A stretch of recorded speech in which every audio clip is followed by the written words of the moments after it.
are live. Welcome in, everybody. It's been a couple weeks. It's been the first time we were able to talk about an Eagles win.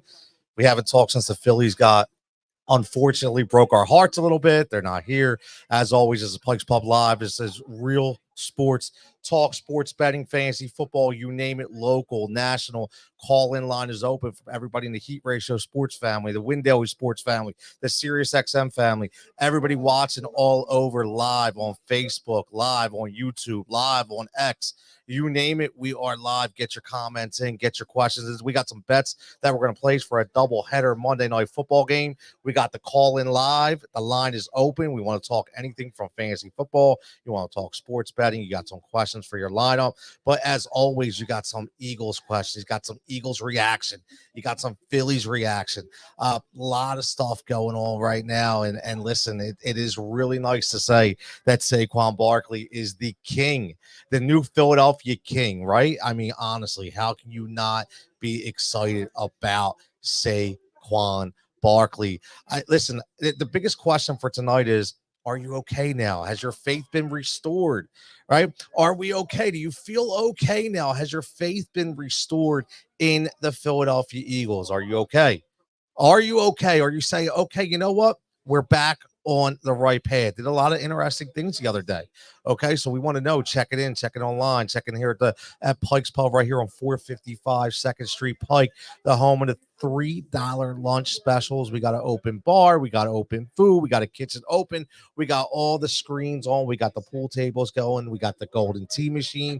We got a lot of people here wanting to talk and talk about their opinion. But you know, faith been restored. What's up, Adam? I see you checking in as always. But has the faith been restored? And that's the biggest thing. That's the biggest question mark I think we all have to talk about. Are we okay? Are we going to get let down? Right? Are we going to get let down again? And that's my biggest thing. Are we going to get let down again? But I will say one thing, man. And I know there's a lot of people watching from my Windale sports family. I'll tell you what, man. The New York Giants suck, dude. They are terrible. Like, the New York Giants are absolutely terrible. I cannot believe that they have to sit there and watch Daniel Jones making all the money that he does. I mean, look, I don't like the trash guys. I don't like the Berry guys, but I'll tell you what, man, like, just watching him throw the ball, he just does not look good, man. He does not look good. Adam checking in says Hurts is looking like the 2002 Hurts again. Adam, I wouldn't get too carried away with that, to be honest with you. Listen, I like what I saw. I like that he's back a little bit. My man Jimmy Wags checking in says, how could they not let Barkley go for 200 yards rushing? I'll be honest with you, man. Like, that was all Saquon. Right? That was all Saquon. I mean, me and my man Frank were talking about it off air and talking about how nice of a guy this guy is. You know, that he says, look, man, I'm okay. Let the young man eat. You know, let Kenny Gainwell eat. He wasn't even worried about the 200 yards. He just wants to win. Like, that's the one thing about Saquon Barkley. He wants to win, but man, 22 miles an hour that dude was clocked at. Like, it's ridiculous at how fast this guy is. And you know what could be even more ridiculous? And I'm going to go around the horn a lot tonight. We got my man Tyler Mraz checking in about 5 to 10 minutes. We'll see if Frank wants to come up later, get back up on the mic. I got my man Dave Glecter from Sirius XM checking in later on about 8 o'clock. We're going to look at some bets for the game tonight, look at some DFS plays. We're going to get into all of it tonight. And we're going to recap the NFL all week. And we got an NBA season starting tomorrow. Right, we got an NBA season starting tomorrow. The Sixers open up on Wednesday against Milwaukee. We got the Flyers that are rolling, right? They gave up a heartbreaker, but the young boy Mitchkov looks like he's a stud. And we got the Phillies. We haven't even talked to Phillies about, you know, can they get back to a World Series? Like, well, what is everybody's thought? What is everybody's idea? And can they fix whatever needs to be fixed? What needs to be fixed, in your opinion? So a lot of stuff to talk about. Yeah, Rich Barkley was a flat-out stud. Listen, all I could say, Adam, I was off last week, back this week. Thanks for joining in as always, buddy. Appreciate it. Make sure you're liking and subscribing to the stream. Make sure you're liking and subscribing wherever you're watching from, whether it be Rise and React Media, which is who's producing this right now, whether it be Windale Sports, whether it be Heat Ratio Sports, whether it be Pike's Pub on Facebook. Make sure you're liking them to get in tune with all their live entertainment and their live specials every single day. Adam, listen. You're right, man. They still need to get off the faster starts and score points in the first quarter. There's a lot, man. There's a lot to dissect in this. It's are the Giants that bad, or are we just that good? Did we start to click? Or are the Giants just absolutely terrible? We beat two bad teams. And listen, I was just watching Deshaun Watson. We watched his Achilles pop yesterday. Not sure if you saw the game, but his Achilles literally popped when he went back. So he's done. And I'll be honest with you. I mean, we're going to go around the NFL because I love what I saw last night from Russell Wilson. Russell starting to cook again. I thought that was 100% the right decision for Mike Tomlin. So we're going to get involved in that as well. Yeah, Rich says, I'm still convinced. I can't understand how you could have 20 scripted plays unorganized. Listen, the script is interesting, man. The script is in there. Something Andy Reid always had, right? Something Andy Reid always had. Helped the offense really spur on. Get off to that hot start. And right now they're not getting off to the hot. Still haven't scored any points in the first quarter. Another first quarter with a goose egg, man. And look, let's be honest, that 4th and 3, if AJ Brown doesn't catch that ball and Saquon or Jalen Hurts gets sacked, this could be a completely different scenario that we're talking about right now, right? Completely different scenario. So there's a lot of stuff that we need to break down. Jimmy is a Cincinnati guy. He says Philly is like my Bengals. They aren't a 60-minute team. They play 2.5 quarters and take the rest off, and it costs them at times. Listen, that team, Jimmy, that offense is too talented not to be just balling out, man. I just think that they stopped believing in the coach. I think they stopped believing in the system. Obviously they miss Jesse Bates. Oh my God, they miss him on defense. He was the gel, man. I will say this, and again, when we talk all things here, not just Philly.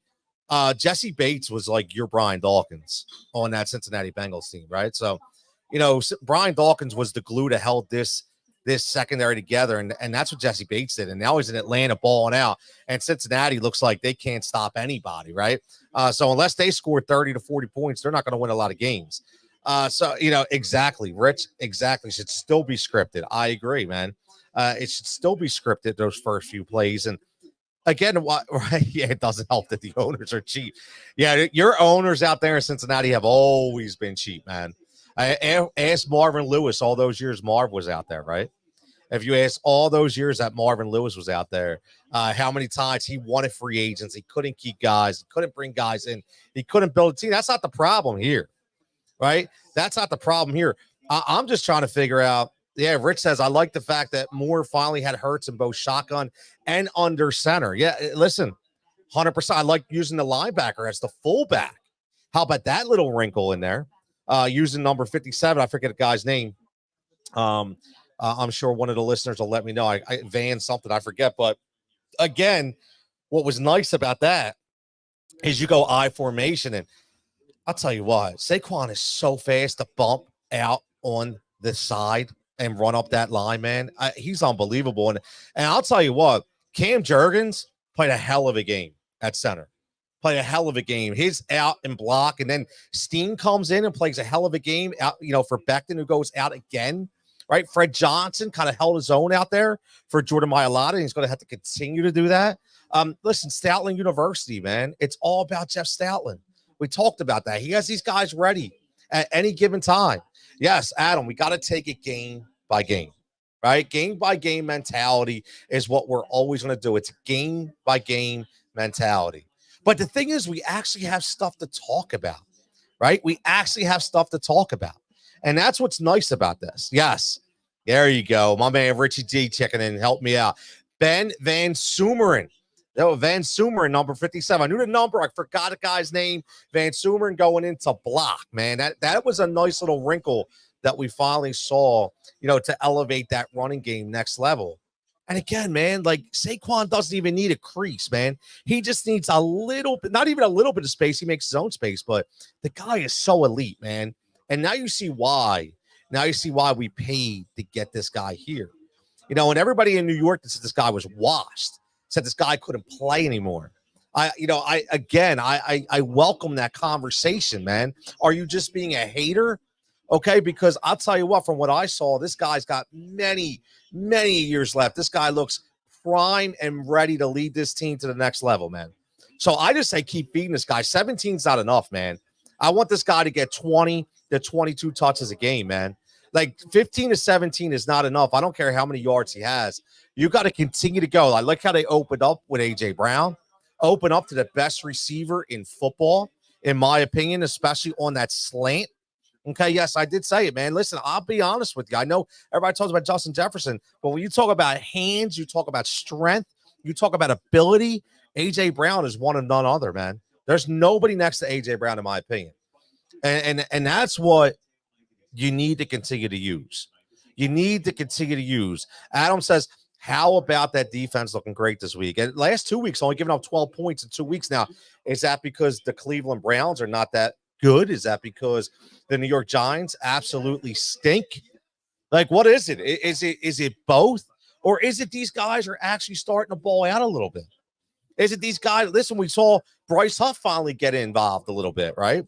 We saw a lot. Listen, Nolan Smith and Jalen Carter work like they were back together in Georgia again.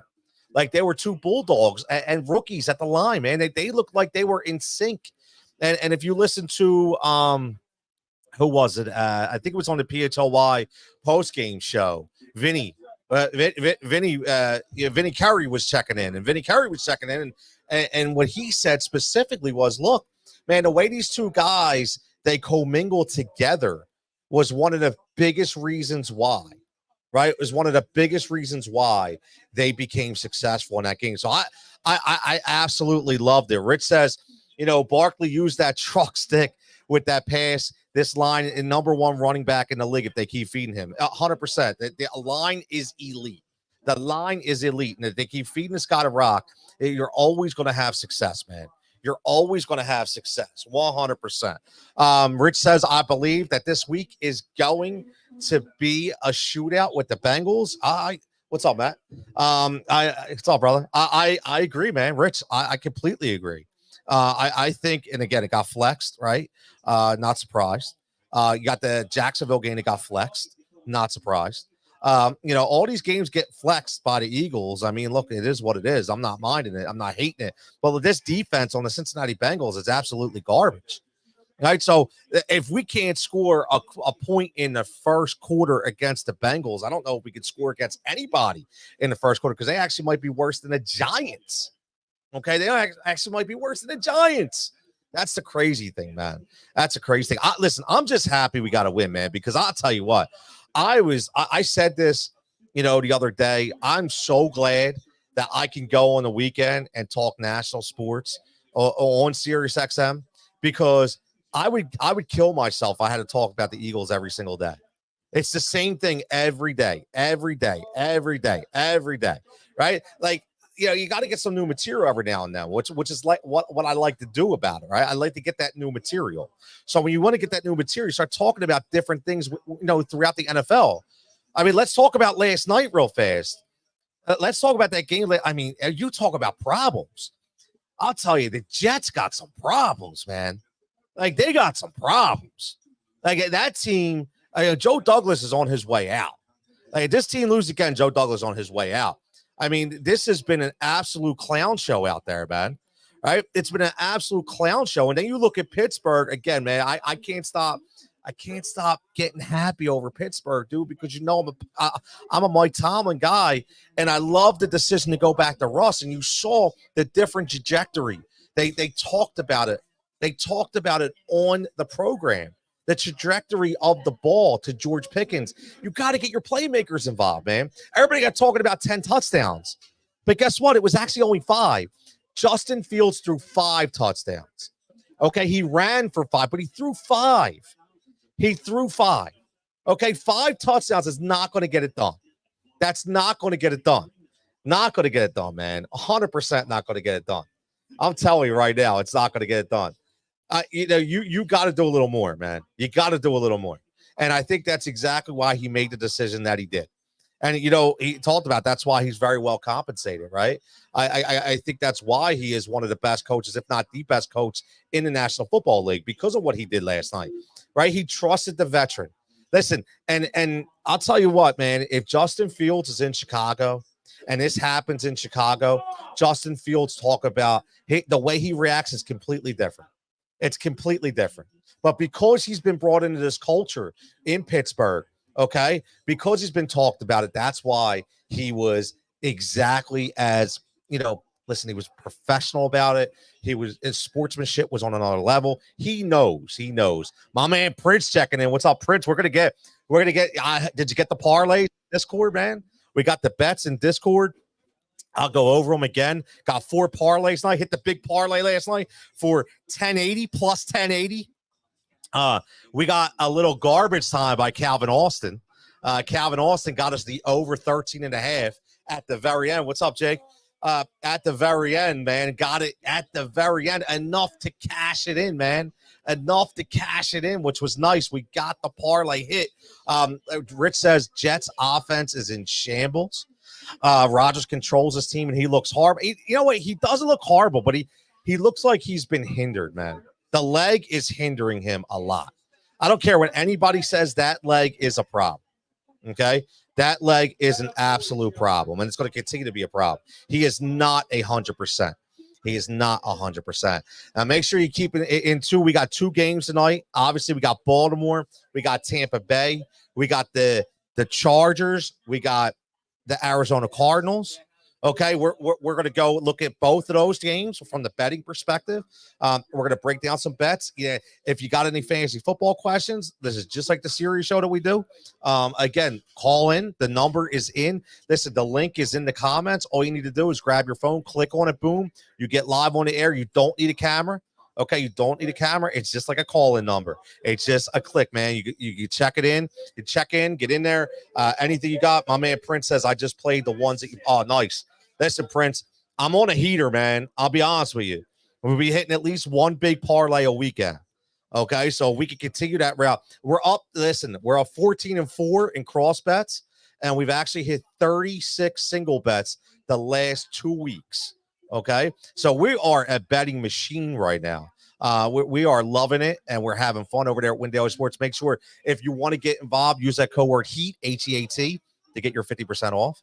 As always, you can get a month membership of all our models for under $25 for a month, man. If you use that word HEAT, HEAT, make sure you get checked in. But we're going to bring my man Tyler in, man. My man Tyler, I want to see if his faith has been restored in the Philadelphia Eagles. I want to know what he's feeling after this game. My man Tyler, what's up, buddy? How you doing? What's going on, man? How you doing? Listen, man, I cannot complain, brother. Cannot complain. How about you? I'm doing great, man. Eagles win. It's a great day. Mets lose. It's a great day. It's a great Even day. better, right? Even better. Listen, I will be honest with you. I actually is this a sin by me saying I was actually hoping the Mets won? Is that bad to say? Yeah. I don't care who they're playing. And unless it's maybe the Braves. No, I don't want a Subway Series. I'm glad the Dodgers won. MLB gets their dream World Series matchup. It's their 2 biggest markets. It's their 4 of their biggest stars, arguably 5. I'm just happy. It's better for the game of baseball. It's better for the fans' perspective, especially us Phillies fans who pretty despise the Mets a ton. So I'm glad they lost. Yeah, listen, I just thought that they were on a really good heater, man. Like they were doing things the right way. Like honestly, whether we don't like them or not, right? They were doing things the right way, which I like. But we haven't talked, man. So I want to redirect first because you were the guy doing the post game shows, you were doing the pregame shows, you were back and forth with the Phillies, man. We haven't talked since they broke our hearts. Okay, can the Phillies get back to the World Series? It's an easy question, but it's like a lot of people are saying the door's closed on this team the way it's constructed. I don't believe so. But what do you feel has got to happen, man? What's your overall feeling right now with these Phillies?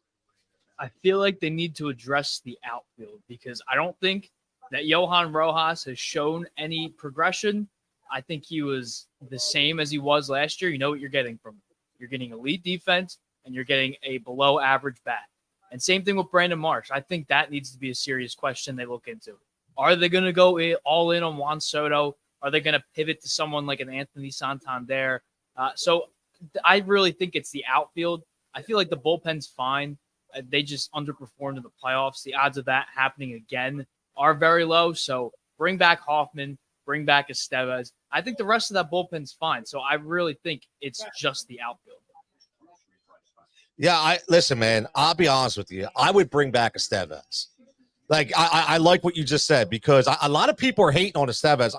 I would definitely bring him back. Listen, you need a closer, okay? And listen, except for that game, listen, nothing was going right, man. Nothing was going right. I'd like to see this guy now again if he's not asking buku money, man, because that's the problem, right? I mean, if he's going to be asking millions and millions and like top closer money, I don't know, man. Like, I don't know if I could do it, but I'd like to see him with a full year here to see, like, all right, this is your role. This is how we're going to do it. Because I don't know if you can remember, and this is just an off-the-cuff question, but I don't remember many closers that were dealt at the trade deadline that were, like, extremely successful, in years past. Because it's especially when you're going from American League to National League. I don't know about you. I thought his ball was a little too flat to me. It didn't have a lot of movement on it. I think he relied more on his over the top delivery to kind of hide some of the spin and the velocity. But I don't know, Tyler. I would like to see him back. But I'll tell you what, man, I think Hoffman mentally, I think he's out. What do you think? Know. I think it's one bad playoff appearance. He was just an all-star. He had a sub-2 ERA for most of the season, so I would definitely bring him back unless he's asking for top-of-the-end money, which he very well could be. He was an all-star. He could get away with that, and there's probably some teams that are desperate for bullpen arms that would pay him that money. So I really think it's all up to Jeff Hoffman and whether he's going to be asking for a ton of money to go to whatever team pays him the most, or if he's willing to take a little bit less to come back and try to win a World Series. Or maybe there's a World Series contender out there that loves him and wants to pay him top-end money, and he goes there. So I'm not sure, but I really think the Phillies should try everything they can to bring him back.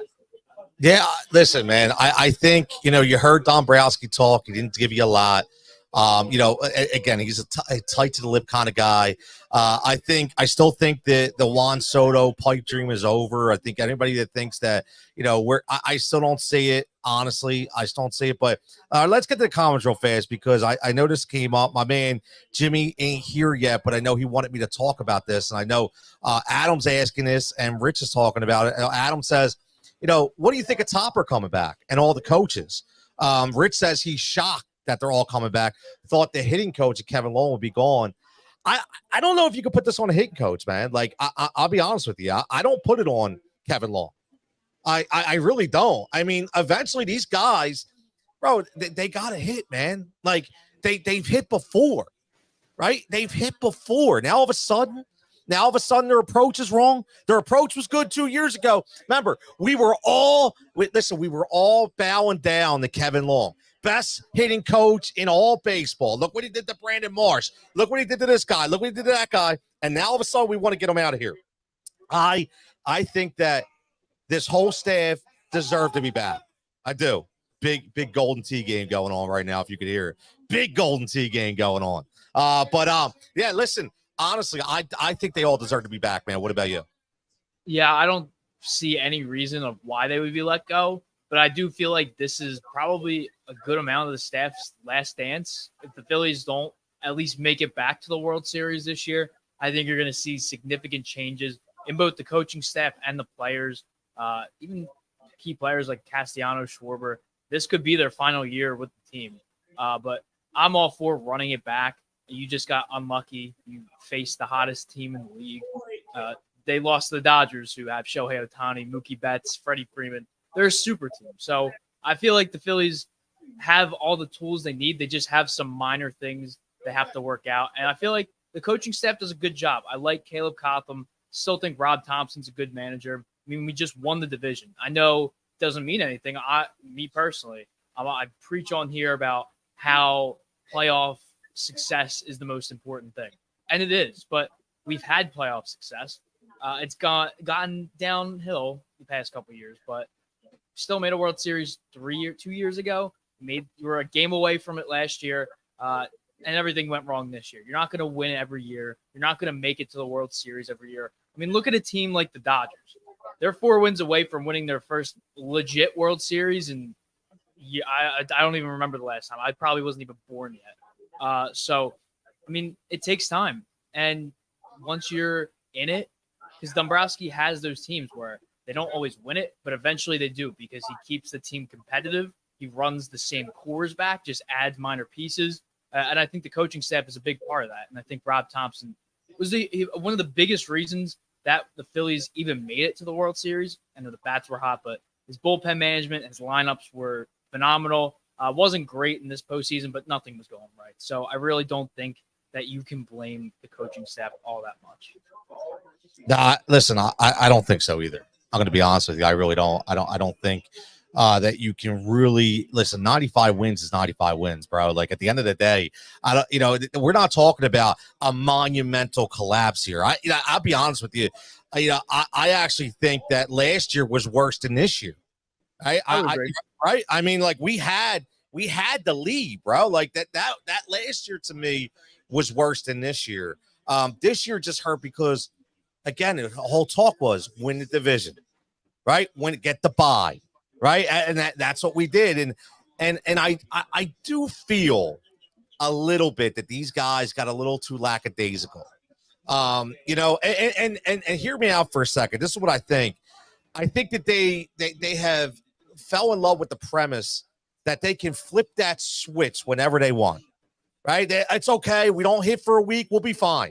You know, we don't hit for 2 months. We'll be okay, right? And they fell in line with that logic way too much, and it bit them right in the ass because at the end of the day, that switch, which I kept saying, I don't think they could just flip it. Guess what? They couldn't. And I think they have to have a different mentality going into this year. And Trey Turner killed him, bro. Trey Turner killed him. He has a very questionable contract. I don't think he's necessarily a negative asset. I also don't think he's a top shortstop anymore. I mean, he showed flashes at the end of last year, but he was hurt for a good amount of this year. Still made the All-Star team. He had a really hot stretch in June and July. But I don't know. I really don't know how I feel about him going forward in the future. Is he eventually going to move to second base? Because he's a liability defensively at times at shortstop. So I think there's a good chance you could see him and Stott maybe switch. Stott has experience at short, and he's a Gold Glover. So I feel like that's maybe something, not next year, but maybe in the next 2 or 3 years, because I don't know if it was Dombrowski or Topper. They said that Trey Turner is going to be the starting shortstop. So I think in time it's going to get more concerning, but I think he has a window, and it's starting to close faster than I expected. I agree. I keep saying this, and I'm going to hang my hat on this all the time. That I think Trey Turner is one of those players that we didn't see play enough. We saw him obviously in Washington, but we didn't see him play enough in LA, West Coast team, right? And we were just going by overall numbers. And watching this guy, I was like, wait a minute, this is a $300 million player. Like I just didn't feel it. I felt like he's a good player, but I didn't think he was a great player. And I think that now you've actually taken a step back defensively, because I think Bryson Stott is the better shortstop. And I really do. I think he's a much better shortstop. And Rich checks in and he says Trey has underperformed. He has 2 good months in 2 seasons with that contract. Can't disagree, man. I cannot disagree at all. Hollow numbers, Rich says. Yes, very hollow numbers. My man Food's checking in and says, what's good, fellas? Happy Victory Monday. Yes, just like Johnny Drama and Entourage. Victory! Right? We got some victory. Finally talking some victory. We'll get to some birds back in a minute. But I think that they take that step back, Tyler. And unfortunately, looking at this lineup, I know a lot of people, are calling for Trey Turner to lead off now. And I don't see it. Okay. But what I will say is they definitely, I'm finally coming around, and he's not here tonight, but there was a guy here about maybe like 4 weeks ago, I was arguing with back and forth about Schwarber being okay to be lead off because he's batting 250, this and that. And then somebody made a great point to me and opened my eyes up, because as much as I can be crazy, I still do listen to what people say. And they talked about, well, look, it's a hollow home run. Like, yeah, it's great you leads off with a home run, but it's only one run. And then I look back at 08, and he's like, look at that team that had table setters up top with Jimmy and Victorino and Chase. And then you had your big pieces coming up after that. And I was like, you know what? He's right. But my thing is, is Schwarber going to say, yeah, you know what? You're right. Or is Topper just going to be like, nah, we gotta keep him up top? What do you think, man? We all know Topper is stubborn. He does it his way. You rarely see him change things up. I mean, he did it this year just because of how desperate he was. He was starting Weston Wilson. He was starting Austin Hayes. But I don't think that's going to change. Kyle Schwarber's probably the best leadoff hitter in the entire league. I get the whole lineups, the way the whole lineup is constructed. This modern day of baseball, you're seeing more of the power guys lead off to try and get to that 1-0 lead. And then bottom of the lineup gets on, you got runners on, and then guess who comes up? The guy who hits 40 home runs a year. So I don't think that's going to change.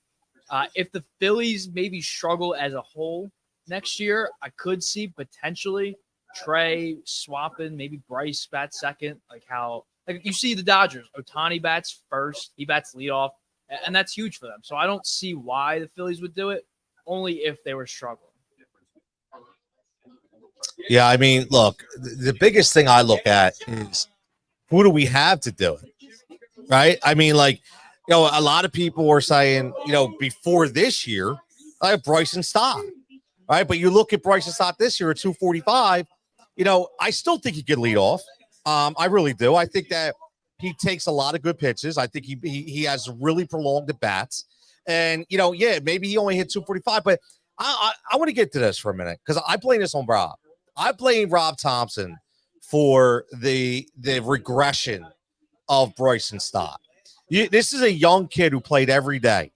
And it's a young kid who was a top pick, a kid who came up through our farm system. And right away, you never gave him the opportunity to hit the lefties. You just automatically say, you know what? You're going to be out. We're going to put Sosa in a platoon with you. And you took away all those at-bats from him. And I didn't like that. And I thought maybe that could have hurt his confidence a little bit. That maybe he's a guy that needs to continually, be in the lineup and be on a roll. So I actually blame Topper for a little of this regression. I don't know about you, but that's the way I feel about it.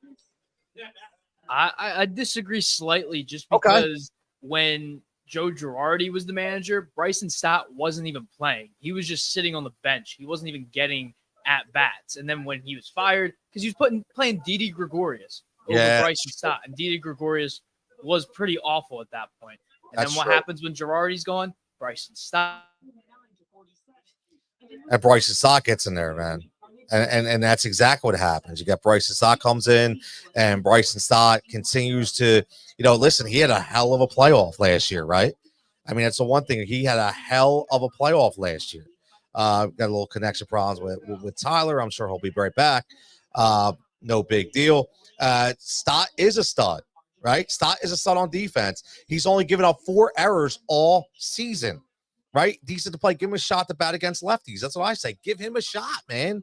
Give him a shot. I think we got Tyler back. Tyler, we back? There we go. Yep. There we go. Always ESPN when I go to look at the stats. They don't want me looking at these stats. No, man. ESPN, they want to charge you a credible fee. Credibility fee. Like my man, yo. Hey. What's up? 2 weeks in a row, we didn't give a fucking touchdown. Yeah, 12 points. Boom. No, you're right. Always. So, are we back? To be determined. That's not a lot of confidence. It really does sound but I'm loving on some Penn State too. I'm kind of liking their tight ends. Okay.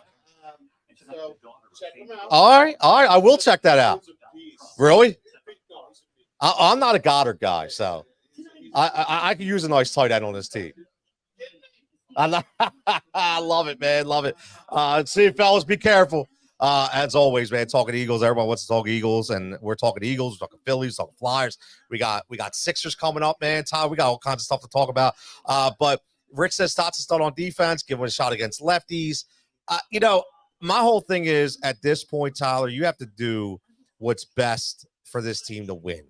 And, Topper, his biggest, and I kind of got that idea from him. I think maybe he said, all right, I'm going to do it this way, for the, this year and a half or whatever, 2 years. And if it doesn't go that way, we got to do some changes.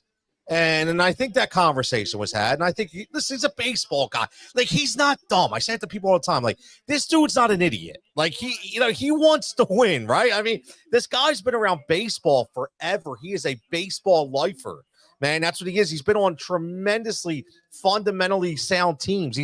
We've heard A-Rod talk about how fundamentally sound his training camps are, right? So this is a guy who's well respected around the league. I have no doubt in my mind, Tyler, that this guy can get the shit rolling the right way.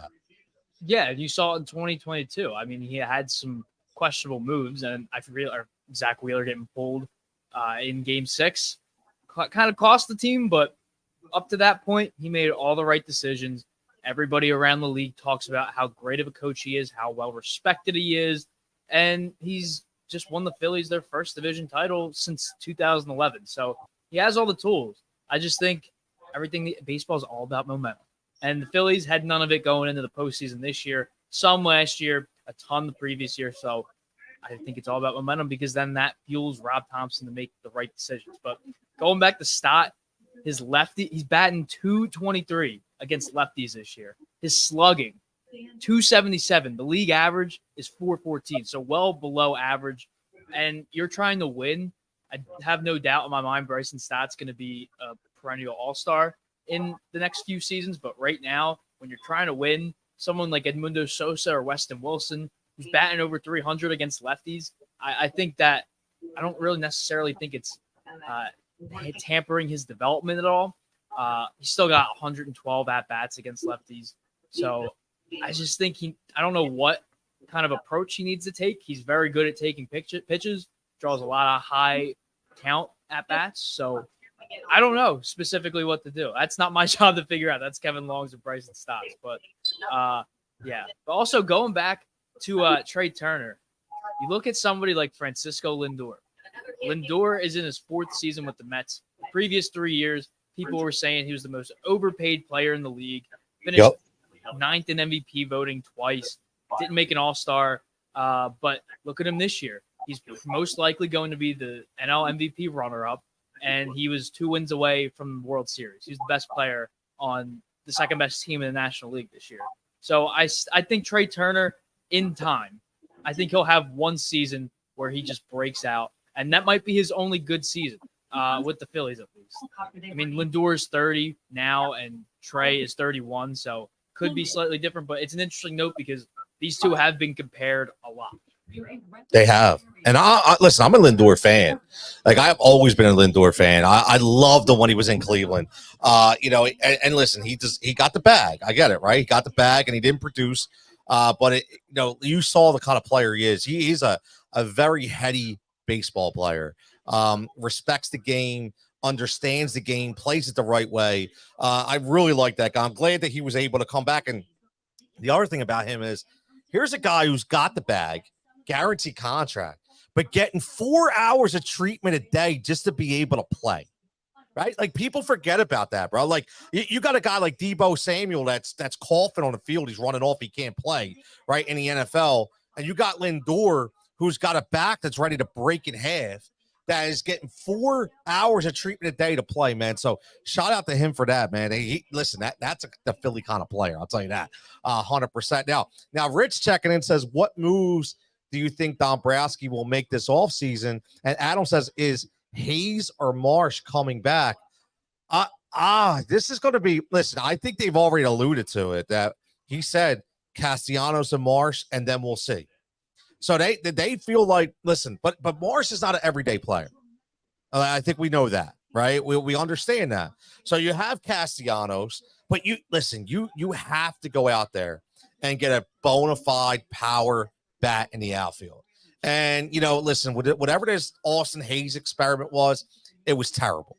It didn't work. For whatever reason, it didn't work. He was definitely not the guy that I thought he was, right? So, and again, I wouldn't have given up top prospects for guys like Luis Robert. I would have not done that. Definitely wouldn't have done that. But I do think, listen, you got guys like, who's perfect for this team, man? But obviously we're not getting him, but he's with the Dodgers now. I was like Teoscar Hernandez. A guy like a Teoscar Hernandez to come in, just be that power bat, the guy that can play the field, he can do it, whatever. That's the kind of guy. Is that guy out there, Tyler? I definitely think it could be. You have a ton of options in the outfield. I mean, Hernandez is currently scheduled to be a free agent. I don't think he's going to make it to free agency. I think the Dodgers are going to re-sign him. I didn't know that. A lot of good options. Jim, Yo, my man. I'm sorry, Ty. My man Jim just showed up. I sent a Facebook message and I was like, oh, why don't you send me a Facebook message? And my man, what's up, brother? How you doing? Oh, great to see you, man. So he's saying Teoscar only signed a 1-year deal. Did you know that, Tyler? I didn't know that. He's going to be a free agent. So I don't think he's going to make it. I don't think he's going to make it unless they win the World Series and he's like, hey, I broke out. I have a ring now. I think he won the home run derby. So what's to say he's not going to get the bag from whoever's going to pay him? So what's to say the Phillies aren't going to get him? He is currently scheduled to be a free agent. But a lot of good guys.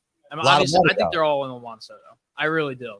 I don't know if they're going to get him, but I think they're all in on him. I think he's option A, and then they have backup plans if they don't get him. I'll tell you what, man. What do you think, Juan Soto? I got to get you a microphone. You want to sit here with a microphone? Hold on, man. Tyler, we're going to pause this for a second. We're going to do this live. Let me grab this microphone, my man, Jim. We're getting this microphone right here, brother.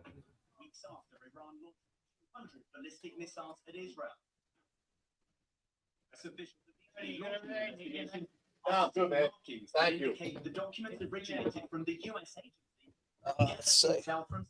There you go. This is breaking news. Deebo Samuel was hospitalized. There's no timetable for his return. Oh, really? So I just buried Deebo, and now he's in the hospital. So I look like a real piece of shit, don't I? No, my man Jim, look, long time listener. My man Jim is here. Check us out, Pike Spot. Tyler, you see Jim always checking in online. So Jim, what do you think, man? What do you Phillies want to do? All right. Well, listen, there's a great business case for bringing Juan Soto to the Phillies. You could pay him $55 million a year for a decade, and he will pay off in spades. The guy he's exactly what the lineup needs. A guy who's all contact, good batting eye, walks more than he strikes out. He's a huge power bat. Yeah. Not a great outfielder, but we can live with that. I'd put him in left field and walk away from Marsh and Hayes, which, by the way, both those guys, if they stay with the Phillies, that's $10 million right there. So you're gonna pay $10 million for those two, or do you just pay $55 for Juan Soto? Give yourself that third piece, anchor of the lineup, who really makes. I mean, Trey Turner is going to look a lot better in this lineup if he's the third best player. That's a good point. So that's a good point. So I would say I agree with Tyler in that, I think Middleton's all in. Doesn't mean we're going to get him, but I think, kind of like Yamamoto last year, we kind of came up short. We did. We went for it, though. Yeah, exactly. We went for it, right? So that's my thought is that, yes, they will be all in on Soto. I don't know that I expect to get him. I mean, the Yankees gave up a lot of talent. To lose him after just 1 year and get like a compensation pick is I can't see that really happening. But especially after this postseason so far. Exactly. Oh my God, that would be crazy. Now Javon says if I'm the Phillies, I try to go out there Santander, who you mentioned, Tyler, or try to trade for Brent Rooker. They should have gotten at the deadline. Yeah, but I don't know if I want to trade, man. I don't think you know what I mean. Like I want these young guys. We're getting to that point where. We got to bring some of these younger guys up eventually, man. We can't be getting rid of all of them, So I think I want to keep that down there. But Santander, man, now is he a free agent, Tyler? He is. I like him. I like him. He's a good bat. He's a nice player. A little bit more swing and miss, which I don't know that I want to bring in if I can help it. But that's true. Another good power bat. That's true. And a better outfielder. So he's a good. I think he's a more solid outfielder than Soto would be, or Another guy who, if you just, again, looking at trying to get rid of some of the swing and miss, Jurickson Profar. So he signed a like him a lot. $1 million deal. He played for $1 million last year. Did he really? Yeah. Wow. He's going to get more than that now, obviously. But, he's a guy who does not strike out that often. He's under, I think well under 20% K rate. And his walk rate is almost the same. So it's he's a guy with a good eye. I like him a lot. Contact rate, speed, a little bit, yeah. Good defenseman, and he can play infield a little bit too. I think he's been mostly outfield the last couple of years, but yeah, he started off as a second baseman, I believe, in Texas organization. Ooh, I like that name. See, that's why we got our guys. We got Jim, we got Tyler here. I can't remember all this, man, which is awesome. Now, Rich says Middleton says no limit on the checkbook, which obviously that's a good thing. Javon says here's something to think about: acquire Rooker and Mason Miller, hypothetically speaking, which. That was the trade deadline thing, right? I mean, we talked about that, but I just think you got to give up too much, man. You got to give up too much. I agree. And Mason Miller's a guy with an elbow issue already. Do you want to, for me, Painter's coming up this year. Yes. And if you try to talk to the A's about Miller, Painter's going to be the first guy they bring up. So I'm not doing that. Me neither. And to me, Rooker's a DH. So if he's got a stone glove. I don't want him in the field at all. So unless you're getting rid of Kyle a year early, I don't know that we can carry. You can't carry a Schwarber and a Rooker on the same roster. That's a good point. So, Tyler, what do you think about Bohm? Alec Bohm. People are linking the Phillies to Alex Bregman. No reliable source. Okay. That's just people saying, "Oh, he's the top third baseman. Let's go get him." You look at who's free agents. Maybe you bring in Gio Urshela as a depth piece, as a platoon guy, maybe, but I feel like another team would probably pay him a lot more. And there's nobody that pops out. I mean, Bregman's 31. Eugenio Suarez is going to be there. That's a club option. I don't know if they're going to pick it up. Yoel Moncada hasn't looked the same in a couple of years. There's not really a strong third base market. And I don't know off the top of my head who'd be available in the trade market, which I don't think the Phillies are going to be super in on. I think they might make one trade, if any. But yeah, third base, I think Bohm solidified it. I know terrible finish to the year, but I still think that's his spot. I think that's locked up.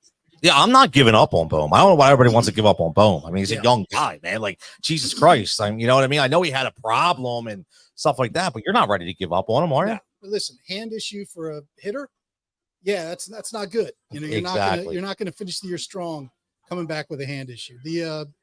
I think Bohm had a fine year up until the injury. I think he should. Assuming they never really said what it was either. I'm curious. I thought it was a hamate bone. That a lot of people thought that. I think he needed surgery. He was trying to play through it. I'm wondering if he's going to have surgery in the offseason. I think that's going to come out.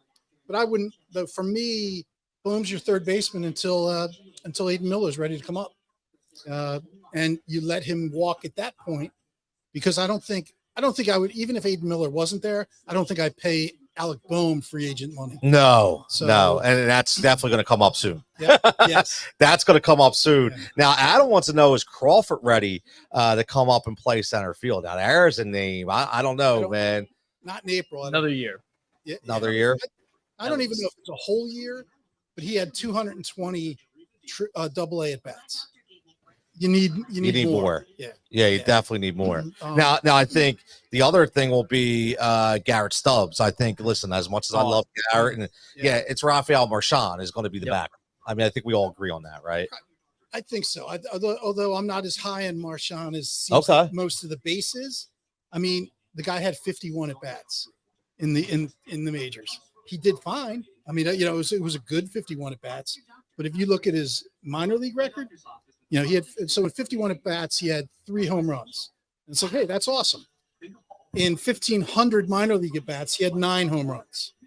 Wow, 1,500. 1,500. Yes. That's a lot of power. So I think you have to look at his minor league stats and look at that and say, okay, that's really the indicator of what kind of hitter he is. Versus now, again, he hit like 260 in the minors. That's not bad.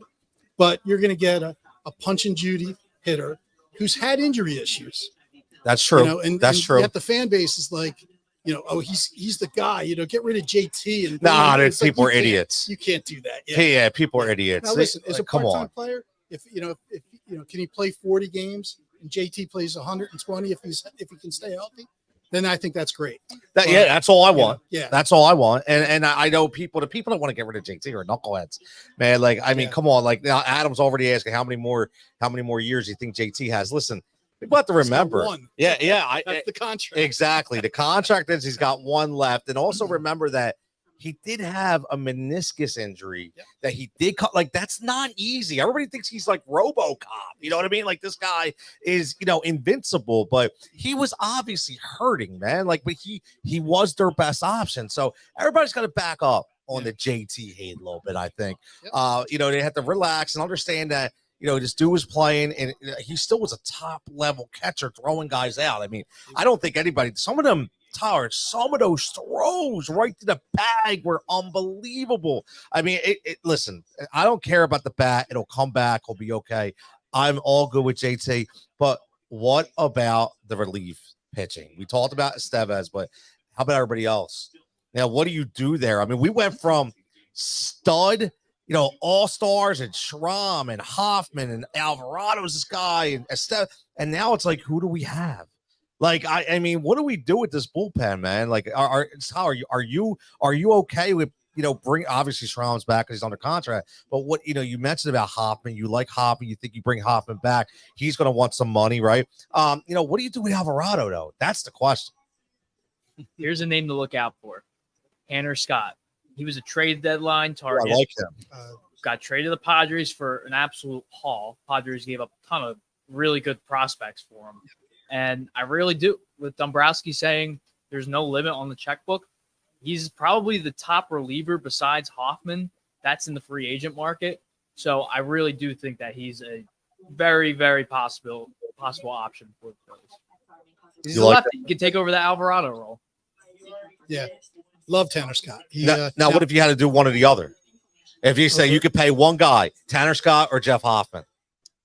I'd probably take Tanner Scott. He's got the better track record. Yeah, that's what I think. In more high leverage situations. Again, love what Hoffman's done while he was here. He's been great. But great story. If you can only bring one back, then I'm bringing Tanner Scott. I mean, I wanted him at the trade deadline, but not for what San Diego gave up. Yeah, that was a lot, man. Especially just to potentially lose him. They probably will lose him because I don't think they can go dollar for dollar with, most of the other teams. No, they can't. They just gave Manny that huge extension, right? So they're pretty tied up now. Yeah. Other question is talking about the rotation, right? Like, you look at Rangers. What Ranger Suarez? Like, what do we make with this Ranger Suarez situation? I listen. I know we gutted it out, had a great performance, and I put my hat off to him. Right? Still wasn't the pitcher we saw in the first 2 months of the year. I mean, is this something that we really need to take an eye test for and be like, will he ever be that guy again? Or was it just like, look, maybe the guy had dead arm. He was stretched out for the first time in his career. But we heard this, Tyler, last year. Oh, he came in, he had a full offseason. He no visa issues. He got here. What's your take on Ranger Suarez, bro? I think he's got his spot locked up. I don't think he has I don't have any concerns with him. That might be crazy to say, but I mean, look at his innings pitched this year. He pitched 150 this year. I mean, he's been pitching a lot in the last couple seasons. He's finally a full-time starter, so he's probably still getting adjusted to that because his first 3-4 years in the league, he was primarily a reliever. So I think he'll be better this year or this upcoming year. And I think that 1 through 4 in the rotation set. It's Wheeler, Nola, Suarez, Sanchez. And then that fifth spot, they're going to use the first 2 months of the season to figure out between Taijuan Walker, between Andrew Painter, and I'm sure they're going to bring in another, like a Spencer Turnbull-esque player. I don't know if it's going to be Turnbull, but like a low-end reliever that they can get for cheap that can go down to the minors if they need him to. Lance Lynn is older. Maybe they give it to him. So someone like that. I don't think it's going to be Turnbull. I think that ship has sailed. Pitched fine in the beginning of the year, but he was just hurt. So I think that fifth spot is going to be down to 3 people. Like I said, Walker, his last chance, Painter, the up-and-coming top prospect, and a free agent acquisition. Low risk, high reward. What do you think, Jim? Yeah, so I agree with almost all of that. I believe, though, that Painter will probably start the year in the minors, only from the standpoint of innings management. So, I think, it's a great sign that he's pitching in the fall league. That's great. Yeah. That's a little, it was unexpected. That's great. That means that they're pretty happy with, how he looks. But I still think when you look at Painter, the last time he pitched was 2 years ago. That minor league season, I think he was at about 100 innings, maybe about 104. If you want him to be available in October, you're going to have to manage him very carefully at the beginning of the year. So my guess is he pitches in spring training a little bit. They send him to the minor league camp. They probably ramp him up slowly in April and maybe even May. And at that time, they're giving Walker his final chance, is my guess, to prove that he can, that he found 3 or 4 miles an hour in the offseason. And his pitches are more effective then. But my guess is by June, that they will bring Painter up. He'll get that 5th spot. I mean, there's no, even if Walker's pitching like average Taiwan Walker, Painter's, head and shoulders above the best outing that, Walker can ever put together. So that's my guess, because that way he should be able to manage his innings through the playoffs and keep him under, let's say, under 135, 140, which is probably about the max you can expect to stretch his arm out, after 2 years off. I agree 100%. I'm excited. Like, I'm definitely excited about that, because I want to see the young guy pitch, right? I mean, that's what it's all about. We want to see these young guys. We've heard about them. We keep hearing the progress. So we want to see that.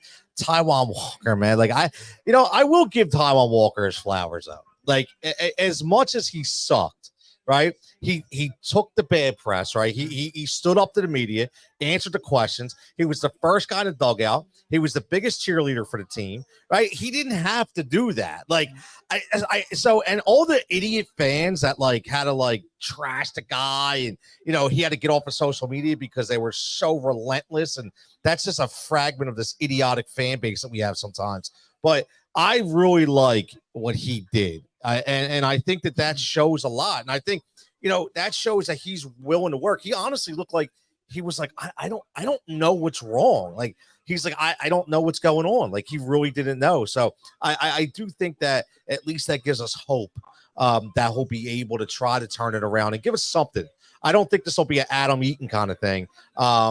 Jim says I give him credit, or Richie says I give him credit. Walker did say he didn't pitch well. Look, exactly, took the blame. That takes a bold man to be able to do that, man. Like, I don't think Trey Turner does that if it's Trey Turner, but Taiwan Walker does do that. So, look, I think there's a lot of questions about it. And the other thing is, too, the Mets are going to be better, right? They got 2 big guys coming off their payroll in Verlander and Scherzer.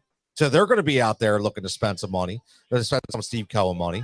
Right, Atlanta's going to be back, right? And those injuries, Ozzie Albies is going to be fine. Acuna is going to be back. I mean, Spencer Strider, these guys are going to be back. So this isn't going to get any easier, right? I mean, it's not going to get any easier. So I don't think a lot of people are saying the window is closed. It's not closed for me, but it's like on that next rung. Like, it's not wide open anymore. I do think it's coming down. But I think I'll say 2 years. So, Jim, I say 2 years that we have with this kind of core. What do you think? So, I think I agree with the fact that there is the potential to keep the window open longer if Painter and Crawford and Miller are all as advertised. So that's risky. I mean, what's the chance that all 3 of them become stars? True. It's usually unlikely. True. You might hit on 1 or 2. Yeah, but, definitely unlikely. Yeah. But if they really are as advertised, then I think you can make the moves now that can keep the window open. So that's No, I like it. Like bring the young guys, right? I mean, we need that energy. Javon checking this says, I think the Phillies might take the approach of Painter, how the Pirates did with Paul Skeens this season. That Tyler, you're pointing at. You were a big Paul Skeens guy. You talked about it. You think that's what they're going to do, right? I had my Paul Skeens stats ready to go. I was ready to go. Next time, so I'm glad Javon said something. He got called up on May 8th, pitched 133 innings, started in the All-Star game, a 1.96 ERA. I don't think Painter's going to be that good, but I definitely think they're going to manage him in a similar spot. I mean, you look at his one game. He had a no-hitter in the 6th, 7th inning, and their manager pulled him. The innings management. They wanted him ready because the Pirates at that time, they were pushing for a wild card spot. So I 100% agree with Javon. They're going to manage him like Paul Skeens. I'll tell you what, if he's 85% of Paul Skeens, man, we got something special. Yeah. I mean, that dude, I swear, like Paul Skeens, I did not know until I started watching him. I was like, holy hell, man, this dude is electric, right? I always get worried, man, like with so many Tommy John surgeries and these guys, because they throw so many innings before they even come up. I'm just always like, please, I don't want to see them get hurt. You know what I mean? Because baseball needs this. I'm a baseball fan first and foremost. I never want to see people go down. That's why I said, look, I was happy to see Edwin Diaz back. Like I want to see a guy like that. I think he's electric. Like I want to see him back. Sucks that he closed us out, but I still want to see him back, right? So yeah, listen now let's skirt over to football. Now let's skirt back to football and talk about these birds before we go to intermission. But you know, I do have to continue to ask, and you know, is the faith renewed? Is the faith restored? You know, are we okay? Sirianni, are we back on the Sirianni train? Are we back on the Vic Fangio train? A guy, Rich, before he left, just said, "Look, we haven't given up any touchdowns in 2 games, 12 points. I think we had like 13 sacks in 2 games. You know, but again, it's the Browns and it's the Giants. So, you know." I don't know how to take. And listen, Cincinnati's not any better. So, like, I mean, but then you have to play devil's advocate, right? When people say, well, these are the games you're supposed to win, right? So I get it, but it's like, I don't know what to think, man. So, Tyler, like, you look at this and say, okay, are 100%, like, are you saying, I'm convinced we turn the corner, we're on the upswing and we're back? It's tough. I don't think that they are 100% back, but I think they are on the right track. And like you said, playing devil's advocate, these are games you're supposed to win. Last week against Cleveland, they didn't look good. They really didn't. This week against the Giants was the first time all season where it felt like a comfortable win, where everything was going right. Question marks with Jalen Hurts. He missed a lot of wide open reads and took sacks. Something to maybe keep an eye on. But the Giants and Browns are terrible. And I'm glad they won both games because, you know, that proves that they're still legit. And then in your next 4 games, Bengals, Jags, Cowboys, and then you got the Commanders right after that. So you got some tough games coming up. And it's good that they're getting the wins in now because, I don't know, you got Baltimore too, Pittsburgh. I mean, are they going to be any better with Russ? And since he's got a really good offense, I don't care what people say. I know they don't look great, but they still have Joe Burrow, who's a top 5 quarterback. They have Jamar Chase, who's a top 5 receiver. And you got to worry about T. Higgins, too. So interested to see how Quinyon Mitchell's going to do because he's been one of the best corners in the league this year. And so I'm curious if they're going to put Slay on Jamar or are they going to put Quinyon on him? Which one's going to go on T? But I'm not 100% sold on the Eagles yet. I need to see a little bit more in the coming weeks. So yeah, I still had my rankings last night. I have them as a wild card team. I don't see them as more than that right now. But Kellen Moore's offense looked a lot more integrated yesterday. Hurts he showed flashes, but he also showed a lot of red flags. So they showed enough to where I'm like, okay, I'm comfortable with where they're at. I just need to see them get better. That's valid. That's valid. Now you mentioned about Hurts. Now, Jim, the thing about Hurts that scares me is like just the way he's so lackadaisical with the ball. Like, no matter what, man, like, I watch him. It's like he just feels like he's got all the time in the world, and he doesn't feel that rush coming. He has no forward thinking for that. I don't understand where that came from. Is it something that he got lucky with when he did go off because he had tremendous offensive line movement in front of him? But now I feel like he just looks like he's exposed. Yeah, Hurts is definitely the thing that still scares me the most about the offense. Why, he's obviously he has talent. But my thing is, if defenses confuse him, then he does hold the ball too long. He gets sacked. He gets strip sacked, Yes. Or he makes a bad throw because there's pressure coming and he misses too many open guys early. So if there's a guy that isn't his primary read, but he's open, he just doesn't see him. And saw that with Devontae Smith. That Devontae Smith, it was wide open, right across the and then even the Barkley coming out of the backfield at the end zone, he could have walked in. If he just saw him, and Hurts never even looked. So that's what concerns me. It takes him too long to recognize what's happening pre-snap and at the snap. That he misses things. So that still concerns me. But I also think that for the first time in since they started winning with Nick as a coach, they went run heavy. Yeah. And it hid a lot of the deficiencies. So I think if you become that run first team, just give the ball to Saquon, let him put Hurts in a lot of second and short, third and short, where there's so much of the offense can be open that the defense can't key on anybody. That is a key. And hopefully Nick finally understands that and allows them to run. I think a 2-to-1 ratio run to pass makes sense for this team. It 100% does. I mean, that's why you pay a guy like Saquon, right? I mean, the Javon's not going to say things that the key to Hurts and the Eagles' success is the running game. If they do what they did yesterday, I think it will improve for him 100%, man. Like, and I just don't understand why, if we all can see it, why they don't see it. And maybe they don't want to see it. Like, we don't know. But I think yesterday I just saw a different moxie about the team. I saw a different, like, even Jalen, I saw a different Jalen yesterday.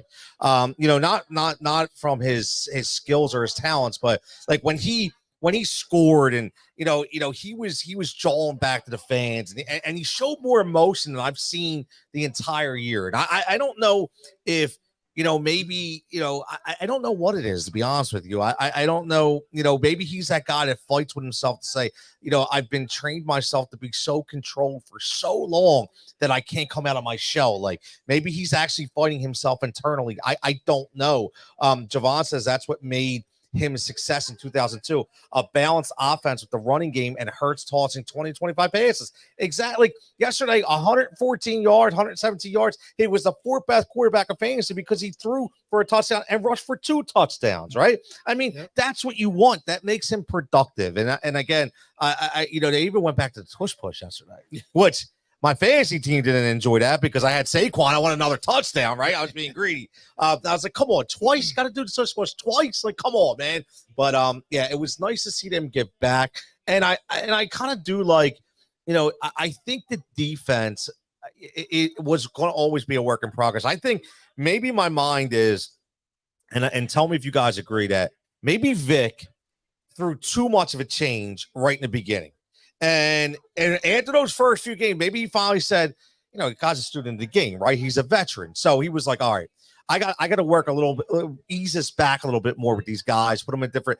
And all of a sudden now it's starting to look like a Vic Fangio kind of defense. So I think maybe, I don't know, or maybe they just start to go. What do you think, Tim? Well, I hope. God, I like that. Yes. It is. I'll say this, too soon to tell. The jury's still out. Yeah, 100%. But I've been encouraged with the results of the last 2 weeks. Now, again, those teams were not good offensively. Deshaun Watson is a terrible quarterback. Oof. Daniel Jones is maybe a half a step up. So you're not dealing with top flight offenses. You're not dealing with a top flight quarterback who might be able to carve you up. Exactly. So that's why I'm like, listen, I'm encouraged. I'm cautiously optimistic. Yes. And let's see, like if they can do this with Joe Burrow next week, then I'm going to feel a lot better. Because now it's the first time you're going to face a good quarterback. Yes. And with good talent around him. And let's see what happens. I like that. No, it's true. I mean, the jury's still out. I do like that the fact that we did get to the quarterback. I do like the fact. Listen, that kid, that Cooper DeJean, man, he's there's a reason why. You knew, right? I always say this, when it comes from, I look at even the Sixers.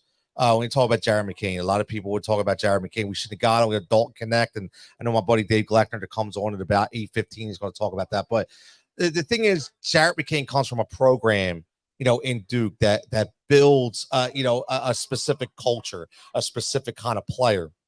And I think that's what I loved about Cooper DeJean is he had that mindset of he's always going to be the best he can be, and he's always going to work to be the best he can be. And that's a Philly mentality, and he has the skills too.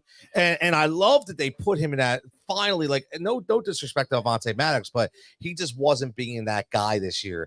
And to see them put him in, Cooper DeJean, Tyler, he's made some really good plays, and he's shown the ability. He's got closeout speed. Yes, his football IQ is very high, but he's still. This is still going to take some time, right? But he's shown the ability to be trusted out there in that secondary, and he could be the guy holding it all together. And you look at this draft, this could have major implications on the defense for the next 10 to 15 years. You could easily have drafted your corner 1 and corner 2 in your first two picks this year with Quinyon Mitchell, who looks like an absolute stud so far, with Cooper DeJean, who he doesn't have a large sample size yet, but from what he's played so far, he looks like he's a star in the making for this defense. So he could be a glue guy, and you have pieces there for the future. You have him. You have Reed Blankenship, who looks really good. And then you got Carter and not so much Jordan Davis, but you have pieces there for the future that are starting to finally produce. So I think when others are producing, that makes the rookies play better because they want to make a name for themselves. They're a rookie. What do they have? They don't have anything. They have to owe everything to the team. I'm trying to word that right. But but going back to Joe Burrow, the D-line, I'm glad they have had their breakout in the last 2 weeks because Burrow's a top 5 quarterback when it comes to being sacked. So this offensive line is not that good. Orlando Brown was dealing with an injury. So how do you force Joe Burrow to not get the ball to Jamar Chase and T. Higgins? You sack him before he can even throw the ball. Isn't that crazy, man? I maybe it's just me, but the Cincinnati Bengals, I feel, have not had a good offensive line 10 years. They pay Joe Burrow all this money, right? And they don't even protect him. It boggles my mind that they don't protect this guy. It is absolutely crazy. And I'll tell you what, I don't know if you guys watched last night, but that was a clinic put on by Russell Wilson. Okay, can we finally say Tyler, were you in the Justin Fields or the Russell Wilson camp? I will admit I did say that the Steelers probably should have started Justin Fields just because he was 4-2, and you're going to bench your quarterback when you're 4-2, and he was still playing decent. He was getting a lot of rushing touchdowns, so I was on board with Justin Fields. Now, before the season, I said Russ because Russ he didn't have that bad of a year last year. I just think he didn't fit in the offense. He didn't really have that many weapons. But with the Steelers team, he fit the offense, and he has George Pickens. He has Najee and Jalen Warren. So before the year, I was full on board with Russ. But as the season, Justin Fields came in after Russ got hurt. And Fields wasn't playing great, but he was playing good. But great move in hindsight so far from Mike Tomlin. And this is why he's one of the best coaches in the league. The best, by the way, the best, because I'm going to say that, right? And what you just said is, and what was specific about what Tomlin said when asked, he said, good, not confused with great. And I say that, I love that statement. When he asked about Justin Fields, he said, good, not to be confused with great. And he threw 5 touchdowns in 6 games, right? So if you do that for 17 games, Okay, that's not enough. 15 to 17 touchdowns is not enough. Okay, and I think this was the time for him to do it. And I am fully on board. I was on the Russ wagon. I continue to be on the Russ wagon that he got done dirty last year, in my opinion. And I think that this is the perfect scenario with him because he needs that high profile running attack like he had in Seattle to be successful. And he has this right now with two guys, right? And he needs that big tight end in Freiermuth, who he has, and the ball, the trajectory of his throws with a guy like George Pickens who can go up and get the ball is huge. So I was all in on the Russ decision for him to start. What about you? Yeah, listen, I mean, Russell Wilson's just a better quarterback. Yes. I mean, Justin Fields can run. Yep. But if the Steelers think that they're a playoff team that's going to go a week or two or more into the playoffs, then Russ has to be the guy. Yep. Fields can get you to the playoffs probably, but he's not going to win when you get there. No, it's exactly why they made the move, man. Exactly. And I will say this, like, speaking of quarterback play, you look around the NFL, man, and just the quarterback play in general has been so bad. Like it's Patrick Mahomes. Like, everybody's talking about Jalen Hurts. So can we talk about Patrick Mahomes? Look like garbage. Like, he does not look good at all. I mean, and again, like, I talked about this being the year that Travis Kelce takes the step back, and we're seeing it, right? We're seeing it. I think he's finally, he's enjoying the celebrity life a bit too much, right? And I think that's very apparent. And I don't think you're going to ever see the Travis Kelce that we once saw before. But we just look around. I mean, even, Trevor Lawrence, I mean, look, obviously he has been putrid. I mean, listen, I'll be honest with you. How ironic is this, guys, that Doug Peterson wins a Super Bowl, he gets his legacy beating New England Patriots, and he essentially probably saved his job from beating the Patriots yesterday, even though the Patriots stink. Okay, but he had to do it. And I look like Drake May is actually outproducing some of these quarterbacks. And I don't know, man. I just think that, I think, what's up, Brian? I just think that we have to sit there and maybe just finally just say, all right, look, our guy's not perfect, and he's not going to be perfect. But if you look around the NFL, I still think that he's head and shoulders, probably, I would say, like 15, maybe like a top 15 quarterback right now. Would you say top 15 in that like 12 to 15 range? Drake May? No, Jalen Hurts. Okay. Oh, Jalen Hurts. Yeah, absolutely. Yeah, 100%. I don't think you can put him lower than that. Jalen Hurts stinks. You got to say Jalen Hurts stinks. He's definitely in this. I mean, I still think of Hurts as a top 10 quarterback, but towards the back of the top 10. Yeah, I'd have to go through all 32 to rank him for real, but he's top 10, but maybe 8, 9, 10. Yeah, I think I was a top 10 guy, and I think now I'm like top 15. I don't see, I don't know what he's lost, but I just think that maybe the league caught up after that year, and now he can't adjust. And I don't know if he ever is going to be able to adjust. I think kind of like we saw the ceiling of what Jalen Hurts is. And I think now that's why, and I'll be honest with you, don't think like a lot of people are burying Howie Roseman, but don't think for a second maybe he didn't feel this way either, which is why he went out and got Saquon Barkley, saying that I know this guy does need a little help. You know what I mean? Javon says Jordan Love has been a high performer, but look at him tossing 2 INTs in a game. Exactly. Like even Jordan Love, a guy who's thrown 35 touchdowns last year, right? He's still throwing picks. He's like, it's just crazy to me. And I don't know if it's because we're seeing such an emphasis on being like in practice, everything's like a country club now, right? Like everything's just like you can't hit anybody. I think that the weirdest thing is these guys tackling with donuts is like so ridiculous. Like, how do you even work on tackling when you're an inflatable donut? So crazy. But look, Sam Darnold, right? Like Darnold coming out of nowhere, right? Like it's just crazy. He looks better, right? Dak looks terrible. Like, I'll tell you what, man. Thank God. I'd much rather have Hurts than Dak. I don't care what anybody says right there, right? I don't think I'm alone there. But how about Baker? We're going to see him play tonight at 8:15. We're getting it on the other side. But Baker, man, I'd love to have Baker, man. I am a Baker guy. What about you, Tyler? You a Baker guy? I love Baker. I don't get how people can still not be on the Baker train. If he pulls off the victory tonight, I know I'm looking at Sports Illustrated odds. Apparently, these are via FanDuel. Baker's not even top 10 in MVP vote. Really? Odds, he's plus 2,500 right now. Mahomes is plus 370 in first, which is absolutely ridiculous. He has more interceptions than he does touchdowns. The fact that Baker isn't a top 3 candidate, because I think right now, because Derrick Henry should be, but the NFL will never give that award to a non-quarterback. So right now, the top 3, in no particular order, Jared Goff, Baker Mayfield, and Lamar Jackson. And even Josh Allen. Like, I feel like Baker, even top 5.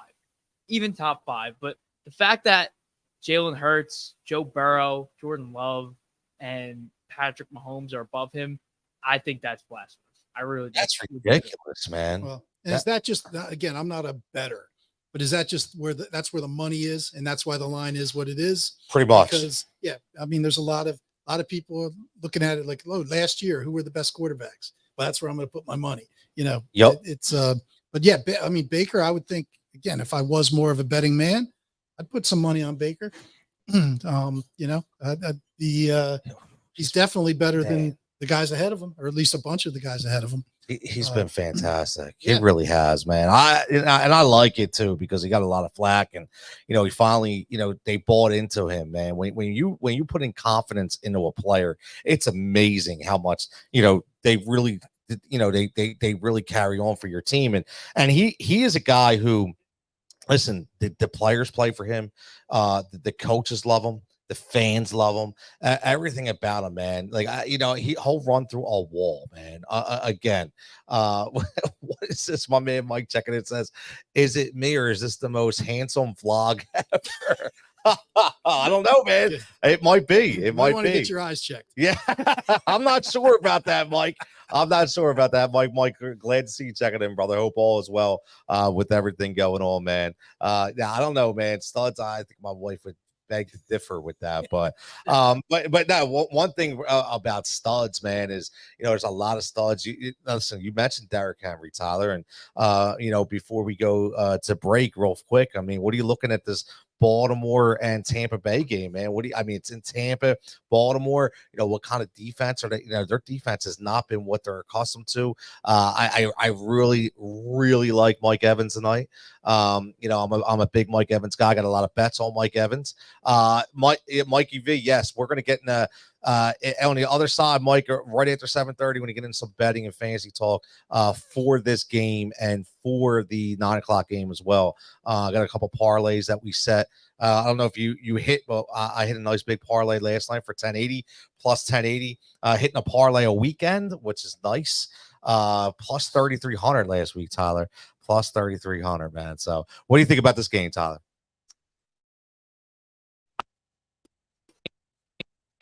That it's a common. ESPN again. ESPN got you again, Tyler. Every time he goes on ESPN. I think they're a great team. I don't think that's all on Baker. So I think the Ravens are going to win this game. I think it's going to be closer than a lot of people might think it's going to be. But I'm not sold on the Bucs defense yet. And I think the Ravens have really good defense. So I think they're going to maybe, I don't want to say shut down the Bucs, but I don't think the Bucs are going to do as well as they normally do. And I think that Ravens offense is going to drop over 30 points tonight.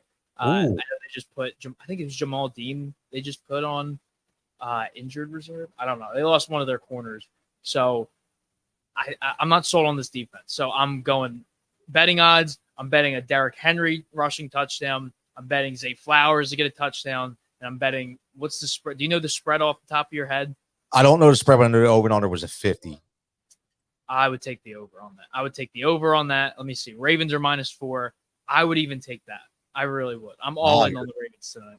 You're all in on the Ravens. What do you think, Jim? So I would also agree that I think the Ravens have the better, I guess I'd say the better balance. And they have the ability to control the ball with both Lamar running and, of course, with Derrick Henry. I mean, he's just such a beast. God, that I don't see Tampa Bay slowing him down much. I think they'll be able to dictate the pace of the game. and I think ultimately they'll be able to impose their will. So. Listen, I this. Mike says this is what Vegas wants us to think, huh? Yeah, I mean, that normally. Listen, what does Mikey Miss always say? What's the line tell you, right?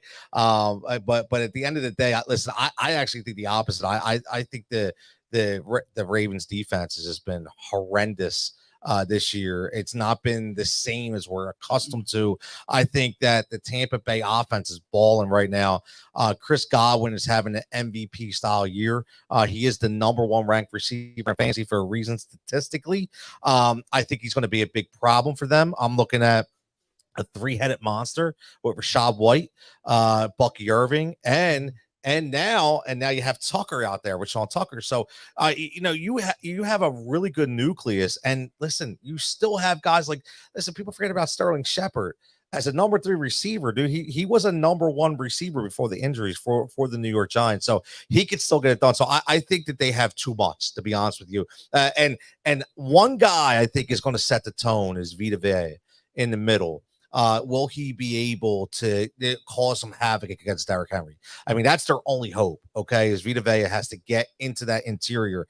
If he doesn't, it could be a long night. But listen, man, I'm going to take a break for about 5 minutes, 5-10 minutes. We're going to build some parlays when we get back. We're going to look at this game. Tyler, man, as always, thanks for joining. As always, man. Great stuff. Go Birds. We'll find out what happens next week. And for me, for my buddy Jimmy, for Tyler, we'll be back in about 5 minutes. All right, fellas, we'll talk to you soon.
Here we're back right here live at Pike's Pub, 455 Second Street Pike, right here next to Southampton Beverage, across the street from Maggio's. Make sure you check us out.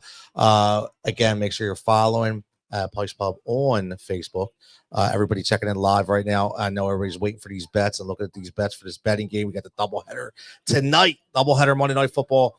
We talked a little Eagles, we talked a little Birds. We talked a little Phils. We got Dave Gleckner coming up at about 8:15. Yeah, great wings, absolutely great Sammys for sure.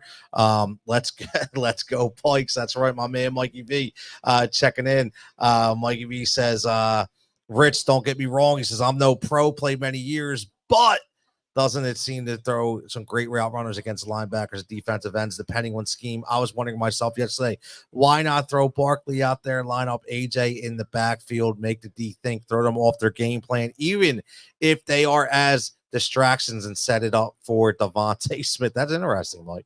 Got to get a little different. Like they took the V-man, put him back there from linebacker and put him in as a blocking presence, which was nice. Definitely. Richie says, I think the Bucks win. Offense is listen, man. Bucks offense is tough, man.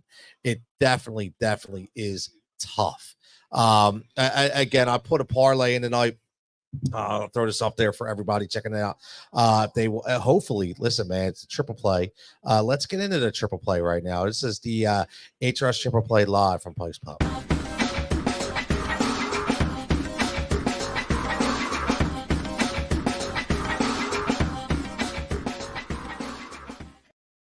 And as always, these numbers are powered by Win Daily Sports. Get over to windailysports.com. Make sure you sign up. Use that code word HEAT, H-E-A-T. You get 50% off. You can get at least a membership for under $25 a month to get all these prop models that we're taking a lot of these numbers from. And right off the bat, man, I looked at these, and 2.5 was my number. And, I talked about this. I listen, there's a three-headed monster out there in Tampa Bay. I talked about it. I understand it. I get it. But you still are going to use what got you to this point, and that is the hands of Rachaad White. Rachaad White is one hell of a pass-catching running back. Okay, he has the hands that you need. His over 2.5 receptions actually is a plus money. I'm going to see if it's still plus money. When I did it earlier, already put this bet in earlier, by the way, was a plus money is over 2.5. This is a guy who's going to get 5 to 6 targets tonight. Okay, that's what he's going to get. He's going to be the guy who gets the ball out of the backfield. Running the ball will be Bucky Irvin and Sean Tucker, but getting the ball will be Rachaad White. And on the other side, we're talking about a guy who's had 12 targets in the last 2 games, at least 8 catches, and that's Rashad Bateman. His over 2.5 receptions for the Ravens was another really good number. Again, a little juiced up. My man Mike says this membership has been the best investment this football season. Thanks for the percentage off, sir. You got it, buddy. As always, man. Thanks for signing up. Much appreciated. That's why I do it, Mike, honestly, because you're not going to get this kind of money anywhere else, honestly, because most places charge per sport, right? And Win Daily, what we do is we charge one price for everything. So glad to have you as part of the Jigsaw crew. And then Mike Evans, man, over 54.5 receiving yards. Now, tell you my logic here. So his over 4.5 receptions. I don't like that number. I never like the over 4.5. It just bothers me, especially with Mike Evans, because Mike Evans is hit or miss. He'll catch 2 balls right in the beginning. He'll go over to the sideline. He'll have a bad hammy. He'll be riding a bike. Next thing you know, he comes in for a touchdown and goes back out. So his snap count is always down every single game. So I don't like the catches. So I like the yards. His over 54.5 yards, because he can get a couple big plays. So I really like the big play capability for Mike Evans tonight. And if you get the over 2.5 for Rachaad White, the over 2.5 for Bateman, and the Mike Evans over 54.5 receiving yards, it's a plus 550. You could actually boost it up to plus 680 as well as a 3-leg parlay. So, and again, like I tell everybody, I bet the single bets as well. Because you want to come out ahead, right? Even if you throw a couple bucks on each one, the odds are listen, I'm going to tell you right now, it's very rare that I see any of these parlays that not one leg hits. Very, very rare. You go back to my track record, it just doesn't happen. Okay, so at least if you get one or two of these, maybe 2 out of the 3, and the third leg doesn't hit, you're going to get your money back that you played, and plus maybe you get a little bit extra as well, a little extra jingle in your pocket, right? And then we're going to do this. We always do. We do the Pike's Pub bonus bet, and I like both of these quarterbacks tonight on the ground. I really do. I'm going to go Baker Mayfield with an anytime touchdown at plus 475. Now, the reason why I like this, okay, the reason why I like this is because I feel like, Baker will take off. He's been taking off a lot. And one thing for sure, when that coverage does break down a little bit, or I said does tighten up for Baltimore, he will take off. Okay, he will take off. So, I think that he will get this. Maybe, it might be like 1st and goal with the 5 or the 4. Bucky Irvin's had some issues trying to get into the end zone, right? They don't really trust Rashad White. So I do think that Baker Mayfield will get the opportunity to score tonight. I think it's a really good play right there, plus 475. That's anytime. What's his rushing yards? Mike, I'm going to look at that right now. I'll pull up the DraftKings app, and I'm pretty sure it was actually, let's see, I think it was in 15 and a half, maybe. Might have been 15 and a half. I'm pulling it up right now on DK. It is his rushing. Oh wow! Listen, you got a super boost going for NBA, so make sure you get involved in that. So Baker rushing right now is over and under is, hold on, it's coming up. Here we go. Over 12 and a half, Mike. So we got over 12 and a half for Baker. I actually like that number. Minus 120 over 12 and a half. Bucky Irvin's actually only over, his over and under 28 and a half as well. Again, 28 and a half minus 125. I do like that. I think Lamar's again 52 and a half. That's pretty high. But I do look at the attempts. One thing you could do, the Baker Mayfield, you can get over 2.5 attempts.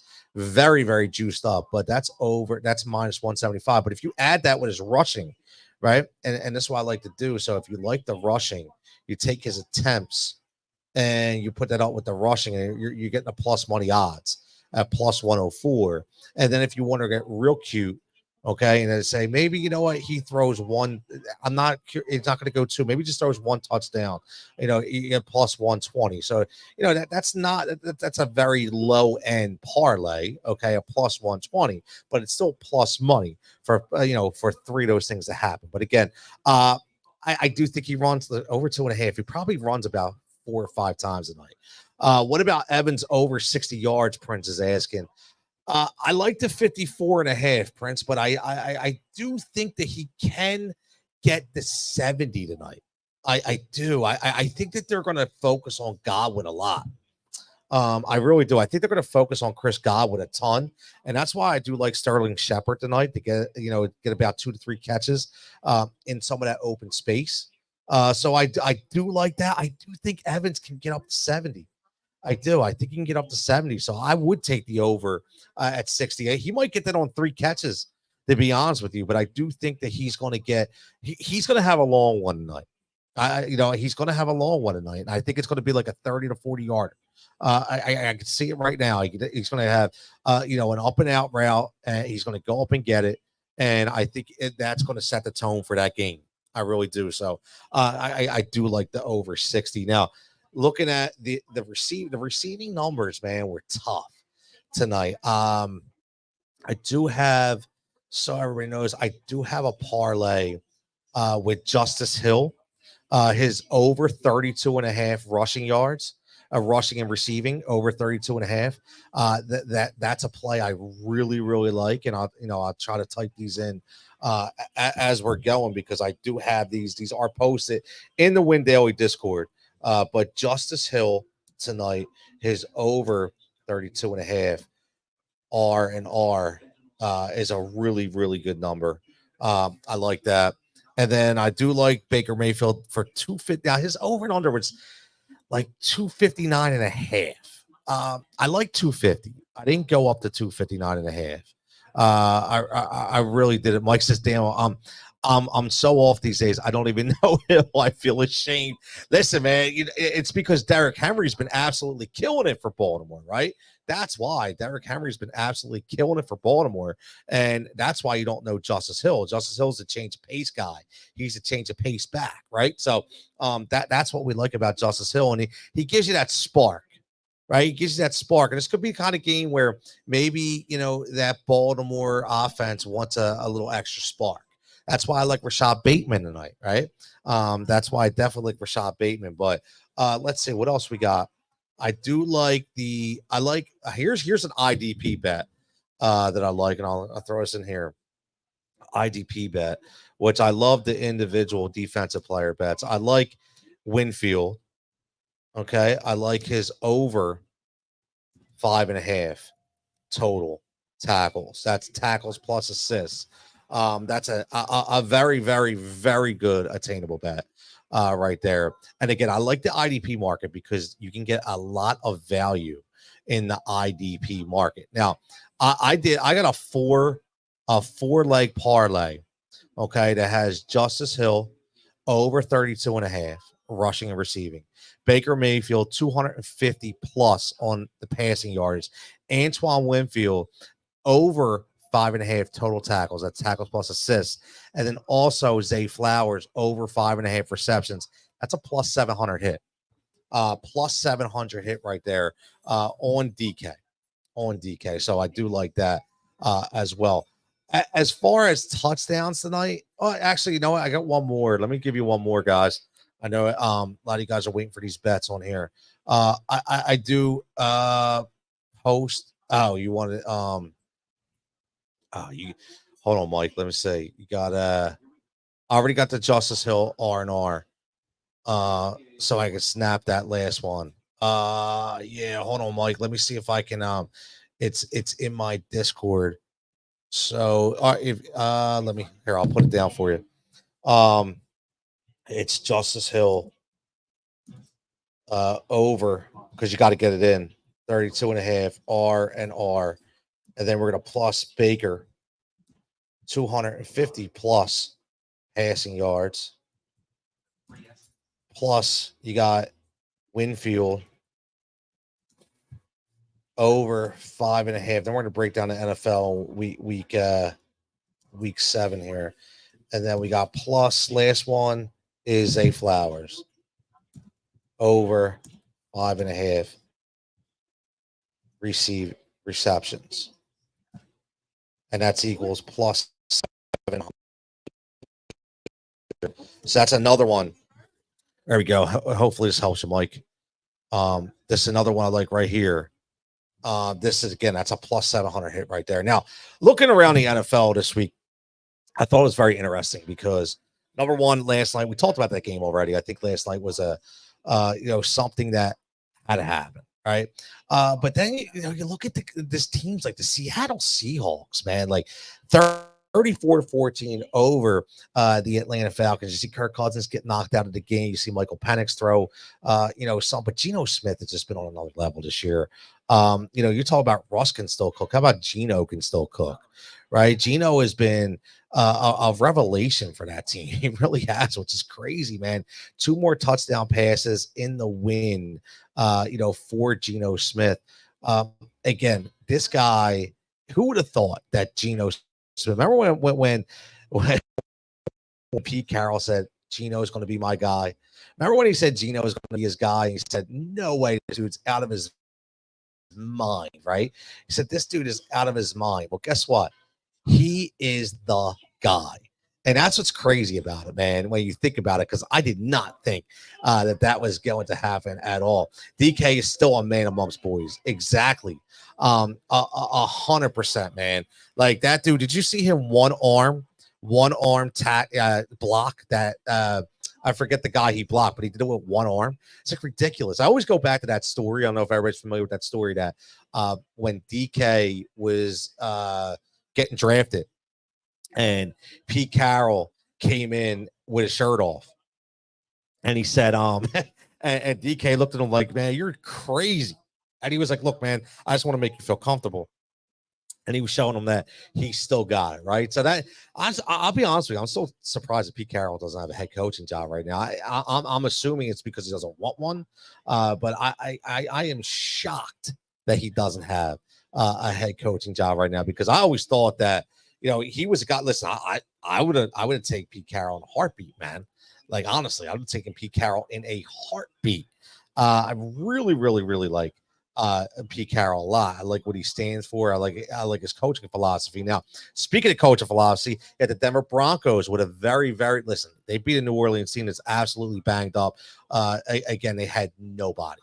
Okay, they had nobody. The Saints are really banged up. They're going to get some players back, but listen, Bo Nix. Again, I'm talking about Bo Nix. Just doing enough to get the win again. Speaking about doing enough, didn't get the win, but Drake May again throwing for a couple touchdowns at 277 yards. But looks like Dougie P saves his job for another week with a 32-16 win with the Jaguars. How about the Buffalo Bills? Amari Cooper, he gets the score. He gets in the end zone, 34-10 over those Tennessee Titans. Rich, Broncos surprise team of the year. Defense is extremely good. And again, they're buying in that philosophy. Listen, Sean Payton knew what he wanted to do. Listen, he let Russ go, obviously. He wanted his own system. He wanted his own scheme. And he's got it, man. And he's doing his thing, man. He's doing his thing. He's like, I was just talking about JJ Burden about Bo Nix. I don't even know who JJ Burden is. Older KC wide receiver. Mike, you gotta listen. I had no idea. I don't even know that name. So you didn't know the newer guys. I didn't know the older guys, right? But listen, Bo Nix was on my radar for fantasy. Bo Nix was on my radar saying, look, he's not a very good NFL quarterback, but he's a very good fantasy quarterback because he's going to get you some points. But again, honestly, he's just doing what he can do to win. He's kind of like a Taysom Hill kind of player that you're forcing in to be more than what he is. But with this team and the way Sean Payton runs an offensive scheme, listen, it's good enough to win, especially with a good defense, man. He's an old Ducks player. Okay, I have no idea.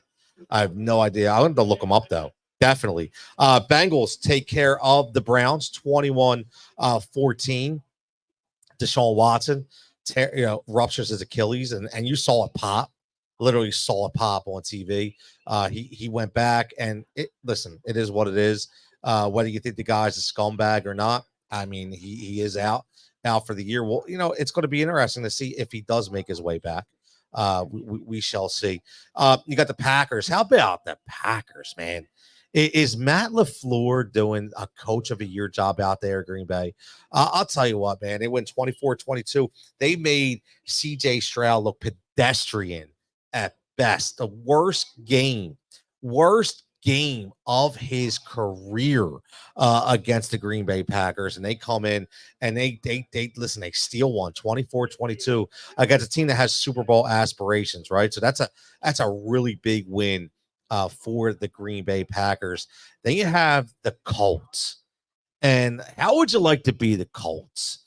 And you talk about Anthony Richardson, a guy that you gave up a lot to get, a guy that looks like he could not throw to anybody, man. Like, it's a shame, but this guy is just not good at all right now unless he's running the ball.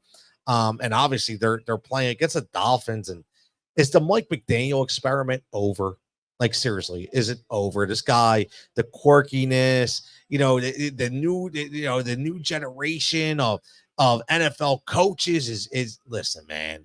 I was not a Mike McDaniel guy. I'm still not a Mike McDaniel guy. And it's showing right now that his system is not working. And by the way, somebody made a great point. I don't want to take ownership for it, but I forget who it was that I was watching so many different sports shows today because I love the national. And actually, it was on Sirius. I was listening to NFL radio, and they talked about McDaniel, and they said, you know what? How, if you know the history of Tua with the concussions and the injuries, how do you not have a viable backup in Miami? I mean, are you kidding? You're really Tyler Huntley and Tim Boyle? They're the guys you're throwing out there. I mean, it's just it's crazy to me. Listen, that team is cooked right now. I don't know when Tua is coming back, what's going to be like when he comes back. But what about the Lions over the Vikings, giving them their first loss? I don't know what Kevin O'Connell was doing in that last minute of the game, punting that ball away. I have no idea why you're not going for it on fourth down. I don't care how many timeouts that you have. The Lions, it's a great feel-good story with the kicker who said he was selling bricks, and then all of a sudden never thought he would be back into the NFL. Here he is with a game-winning kick for the Detroit Lions. I mean, listen, Jared Goff, I saw a stat today that the Detroit Lions right now have more touchdowns than actually Jared Goff had completions, which is like crazy to me because they're just been so dynamic on offense the last couple of weeks. And look, I don't know if it's sustainable. I have no idea because their defense is not very good. And again, obviously losing their all pro in Hutchinson on the corner just stinks, man. So they did say the other day that possibly he could come back this year. We shall see. We shall see, man. I don't know. Sam leaves the Jets. Mike says, look, old Randall playing for the Vikes, man. Remember when Randall was with the Vikings? My God. And Javon says, spring football legend Jake Bates. Loved watching him kick in UFL. Good to see him having success in Detroit. Now, that's a great pull by Javon because Javon covers the UFL. He covers all the alternative football leagues. So he knew who Jake Bates was. I didn't know who Jake Bates was. And here he goes, gets a shot, to do what he needs to do. And kudos to him, man. I love those stories. I really do. I really do love those stories.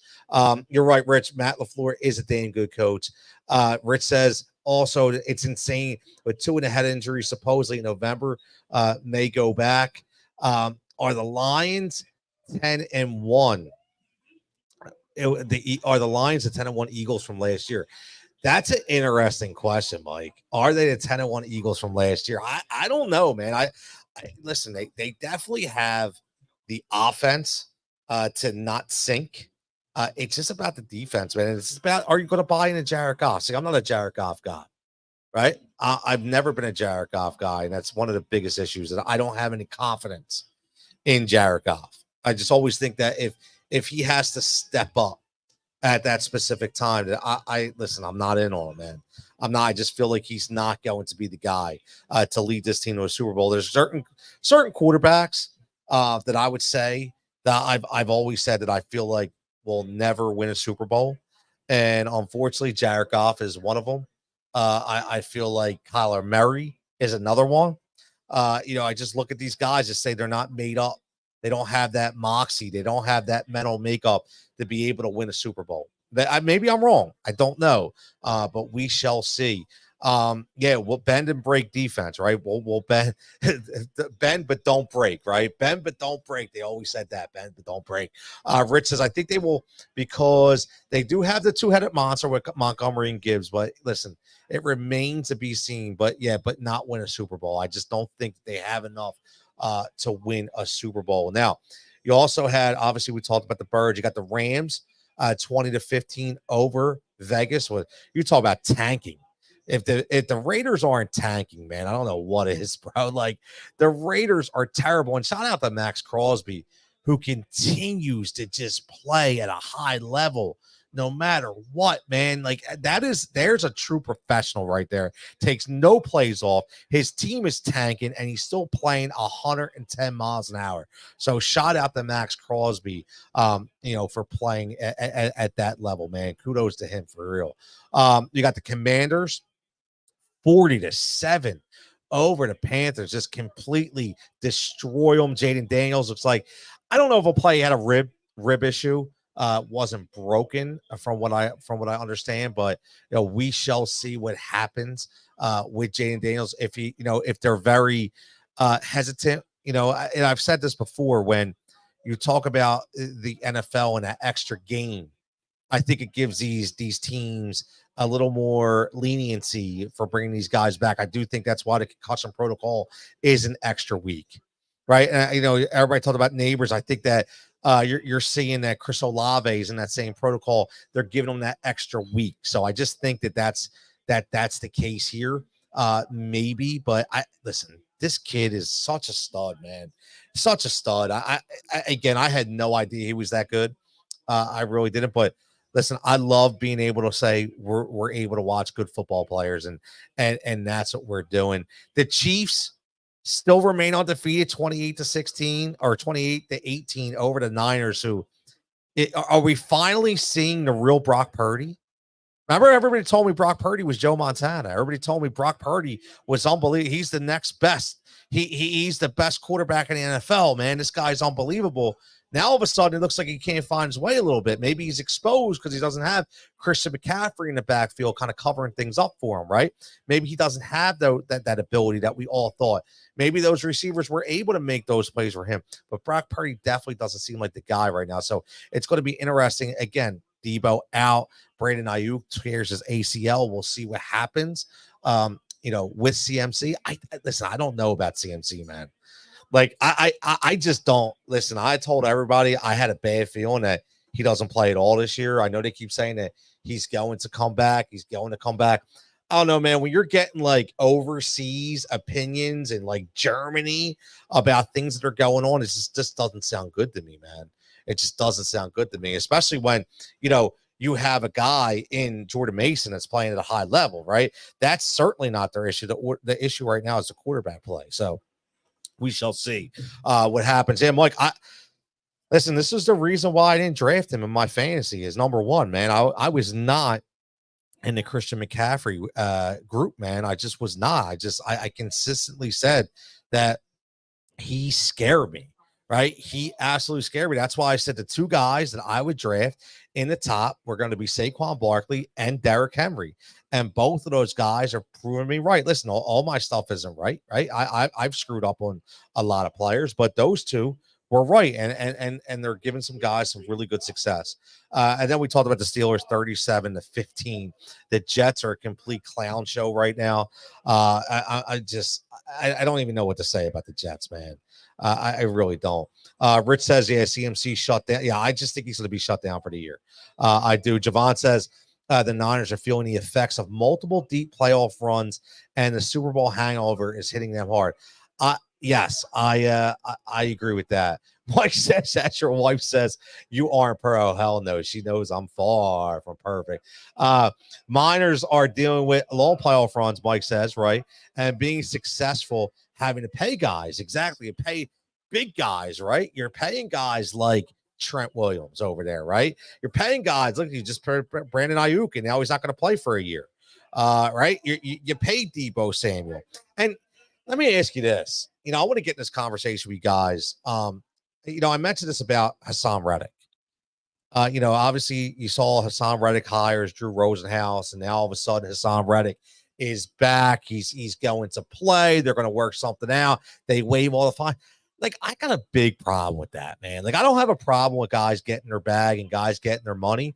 But what is that showing the up and coming generation, of the NFL? That basically you can whine and cry about whatever you want. You're always going to get your way, right? I mean, that's essentially what happened. This guy, and listen, I get it, right? The guy wanted, he wanted to be paid, and he wanted to be paid the top of his position. And I understand all that. I understand how it works. But, at the end of the day, what is this? What does this show? What does this prove? I mean, you basically just waived everything that he was being fined for, which just shows that that's a joke. Right? Just show that everything that you put in place is a complete joke. And now you're going to give him basically the money that he wanted anyway, because he hired the super agent in Drew Rosenhaus that we knew was going to get a job done. And now he's going to be able to play. Right? So it's just tough for me because, this is my first year not coaching, but, as coaching for such a long time and coaching softball and soccer and basketball and watching these kids grow up into great young men, it just sucks that, these are the guys, and this is the kind of system that we're allowing them to look into, right? I know I sound like old school. I sound like the old guy here, but I just don't like the way it went down. I just don't like the way it went down. Rich says, but he signed a contract that wasn't like, and that's right too. I mean, if every player always wants to go back to the table, then why don't they just sign 1-year deals? Right. If every single player wants to go back to the table every 2 years when they say, well, I've over exceeded my contract, well, then just sign a 1-year deal. right? Because then you're going to get the top money every single year, but you're coming off of that for that job security, right? You're coming off of that for that job security. So if you do a Brandon Ayuk and you tear your ACL, that you have the job security, right? I always bring that back to Earl Thomas, right? I always bring that back when he played on that 1-year deal and he tore his ACL, right? That's why they want that. That's why they want that job security. So, yeah, I again, there's got to be a little give or take here, man. And I don't think there's any give or take at all. Like Mike says, what stops the team from hiring a guy for $10 million as a consultant after they retire? Right? Nothing, right? Nothing at all. And that's the thing to make up for it versus using the cap. I mean, listen, that versus using the caps. Yeah, you're absolutely right. I mean, and then you have the capologists out there. Like you have guys like, Howie Rosen. We had Joe Banner back in the day, who was all about the cap and all about that cash, right? But I'm curious to see if, when Hassan Reddick comes back, if he's going to make a difference right away. Right? Is this a guy? Do you feel like this was a guy that was working? Was this a guy that was continuing to work out and say that I'm in game shape, that I'm okay? Or is this a guy that you think was kind of just, just laying around, having a good time, just waiting for that phone to ring, right? Now, all of a sudden, he's got to get in, he's got to get in NFL shape. He's got to get in game shape. He's got look, man, I said this before, and I'll say it again about Hassan Reddick. I do not doubt this guy's talent at all. He's one hell of a pass rusher. But when you consistently flip teams year in and year out, there's a reason why that you don't stay on a team, man. That's right. He was in Japan. That's right. He was in Japan vacationing this season. I forgot about that. Exactly. He won't be ready until week 14. Can you imagine? If that's the case, man, they say he's in, I think Shefty came out today, and said that he was in the building and, looking over the playbook and on it. I don't know, man. Here, I'm going to sound hypocritical here, but wasn't this the guy that technically went into business for himself with the Philadelphia Eagles when he just said, look, man, he was out there free balling, just going out and rushing the passer whenever he wanted. So does he really need a playbook? I mean, honestly, maybe he's just going to go out there and just rush the passer, right? He's going to go out there and just rush the passer. So we'll see. I don't know. Again, I don't know how this is all going to work, but one thing for sure is they definitely need the help. And again, this could be remember Joe Douglas was here. Joe Douglas in Baltimore. Now Joe Douglas is in New York. This could be, an indictment of the Joe Douglas era, right? Of how this deal gets done. This could be an indictment on the Joe Douglas era. So we shall see. Rich says, there's a difference between in shape and football shape. Absolutely. Right? Absolutely. Like when T.O. was sitting out, I knew when he came back, he was ready to roll. Right, that's a dude who consistently went to the gym and consistently, stayed in game shape and consistently was there, whenever his number was called.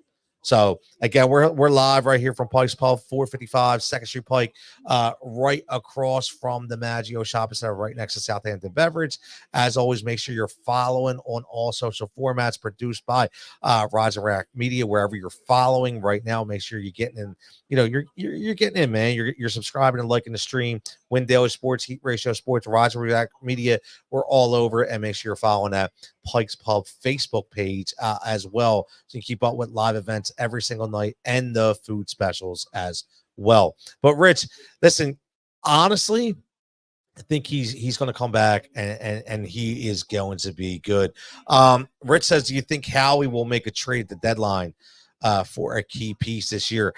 I don't know, man. I'm still waiting to see if this Jahan Dotson trade ever works out, right? We did give up. We gave up more for Jahan Dotson than what they gave up technically for Amari Cooper, right? So, I mean, when you think about it, I'm still waiting to see if this plays out. Maybe remember, we all kept saying this.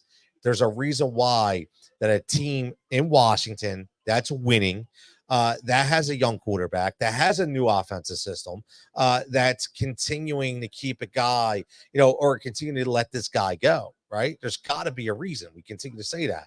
So, and that's the thing. If this guy doesn't produce, we know that he just wasn't as good as we thought he was, right? So we'll see, right? But key deadline piece, the only thing I could see is, maybe some offensive line depth because, well, one of the things that they came into this year was that they were really lacking offensive line depth. And I don't think Mailata is going to play again this year. I'm going to be honest with you. I think he's done. That hamstring, he couldn't even walk on it. And when you're a big guy, even if it's a 4 to 6 or 6 to 8 week injury, and then you got to come back and you got to get acclimated again, and you got to work. I don't know how much we can expect from Jordan Mailata, going into the rest of this year. So, when you think about it, I think that if there's some offensive line depth out there, I think that's what Howie, would really, like a Mekhi Becton, something like that, kind of move like that. I think defensively speaking, I think that they'd like their defense room, right? Like I think that, Josh Sweat has really started to really take shape a little bit. He did have, he got to the quarterback a lot, obviously the last couple of weeks, but before that, he was getting a couple steps. He just wasn't finishing, right? Maybe Bryce Hall, they paid Bryce Hall a lot of money, man. A lot of money, right? They played him a lot of money. So, looking at this, you have to look at it as, and say to yourself, look, if they paid him a lot of money, they're going to expect that back, that ROI back. So I don't think he's going to go out and get anybody. A lot of things they did in the past was out of necessity. And I don't think the necessity is really there this year. I mean, the secondary is key, right? Maybe linebacker, right? Maybe linebacker. Again, Zach Bond is a nice, good football player, right? Nakobe Dean is very inconsistent. Nakobe Dean is good some plays, not good other plays, right? But again, they do have guys, like a Jeremiah Trotter Jr. that they're trying to really evolve. And you love the young guys, like you say, in Kason Mitchell and Cooper DeJean, who are playing fantastic. So I don't know what else they would really look to give, especially when you talk about assets, right? How many assets do you want? Rich says, I think Jordan is a grade 3. Yeah, exactly. Grade 3 hamstring tear. One of the worst that you can have, especially for a left tackle, a guy that uses his lower body to push off of, right? And to really stand upright. I don't think we see Jordan Mailata again this year. I said that in the beginning when he got hurt and he came out in the crutches, and we start reading about it. And I was like, you know what? I just don't see it. I don't feel like we will see it. So we shall see. And I think, listen, Fred Johnson, journeyman, right? Journeyman Fred Johnson. You got to put your hat off, man, to Fred. The guy has come over and he stepped right in. And again, if it's not for Jalen holding on to the ball too long, he's doing his job. Right, you can't ask this guy to hold down a guy like on the other side. Listen, like a Brian Burns. Okay, before he went out for 5 to 7 seconds, right? You have to get rid of this ball, and that's one of the biggest things that we have to look at. And I think that Fred Johnson will be obviously very serviceable going forward, as long as the play calling stays the way it is. He's been terrific, right? He's been terrific. So, and I like, what I like, Rich? I like that they didn't mess with the line, right? Keep Lane where he's at, right? Keep Lane where he's at. Because credit to Harry for Fred J. Harry, who talked to me. What am I missing? Like I like how they say, you know what, Lane, stay where you're at. We're just going to put Fred on the left, okay, and we're going to keep everybody where they're at. And just Howie, it was autocorrect. Yeah, credit Howie. Like, you got to listen. As much as we want to rip Howie for certain things, we do have to credit him as well. He listen. The Mekhi Becton move, I think, was huge. We talked about that in the offseason. He is a tremendous stature right there, man. Like, honestly, like his body, his size is very intimidating. And the one thing he just did was he lacked confidence. We talk about that. He lacked confidence. And when you are a top pick, you are a top overall pick, and you lack confidence, what happens is you got to get it back. And sometimes you're not going to get it back on the same team. And, coming over here to Philadelphia and with Stoutland University, right? Jeff Stoutland, talk about the GOAT, as always, the GOAT. Unbelievable. The guy always has people ready to go. You saw Tyler Steen again, filled in, did a remarkable job again, man, because he's been coached up. And Mekhi Becton been coached up. The thing about Mekhi Becton is just got to stay healthy, right? And look at that reception right there for Tampa Bay, man. Rachaad White, like I said, man, already Rachaad White is going to be that pass catching back. There's already throwing at Rachaad White. So hopefully you got that bet in, that over 2.5, because he's already proven that he's going to get that ROI tonight, man. I love it. Baker is balling. Love it, man. Stoutland University. He's Hall of Fame coach for linemen. Yo, we got to thank Chip Kelly for that, man. We got to thank Chip Kelly. One thing we got to thank Chip Kelly for. Well, actually, we got to thank Chip Kelly for Lane Johnson, even though I probably could have picked Lane Johnson, right? I mean, he was the obvious pick. And Jeff Stoutland, right? I mean, Jeff Stoutland was picked by Chip Kelly. So, that's one thing we got to thank Chip for, man.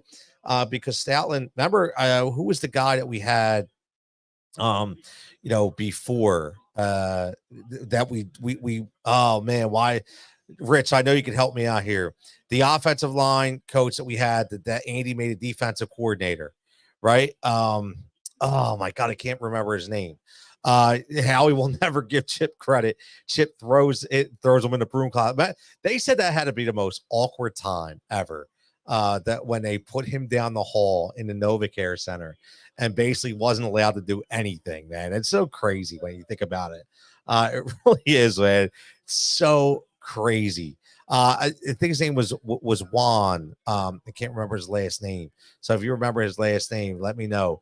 But he was a fantastic offensive line coach in the Andy Reid era, right? In the Andy Reid era, fantastic offensive line coach.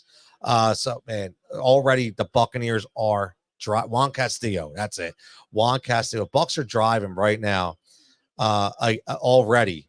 I said, man, that defense, man, is just not there for Baltimore this year.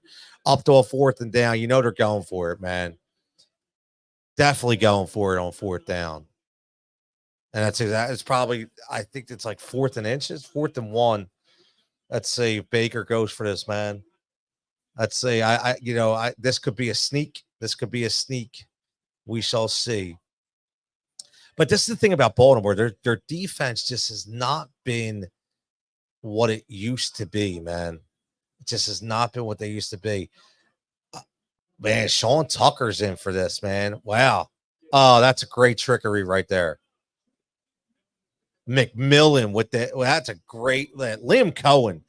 I'll tell you what, he's one of those secret offensive coordinators that nobody's talking about on Tampa Bay. They just profiled him up on the broadcast. But Liam Cohen has been a absolute gem, for the Tampa Bay Buccaneers right here, calling this offense, man. Like you talk about what he's been able to do. Yeah, I'm telling you, man. Let's go. Let's go and see if we can get this long touchdown. Keep saying, man. There goes Baker. What'd I say? What do we say? It's going to be a 30, 40-yard touchdown by Mike Evans, and there it is already. So hopefully people cast on that call with the Mike Evans touchdown. Okay, right there, because again, man, it was just too easy. You could just see how that was going to play out, right? Rich, I got to give myself credit for that, right? Got to give myself credit for that, right? I mean, we are on an absolute heater, man. We're on a heater right here at WinDailySports.com. And there he goes, man. Like I said, man, he's going. I don't think he's going to get the over 4.5, but he's going to get that over 54.5, maybe to 60 yards, because he's going to get 30-yard touchdown just like he did right there, man. I love it, man. I love it. 7-0 already. This game, that's why it's over 50, man. Over and under 50, man. It's going to go over 50 tonight. It's definitely going to go over 50 because, listen, Baltimore's going to come down and do the same exact thing. So right there. So let's see right there on that drive already. That's what I love about it. You already got on that drive, you got a catch from Rachaad White.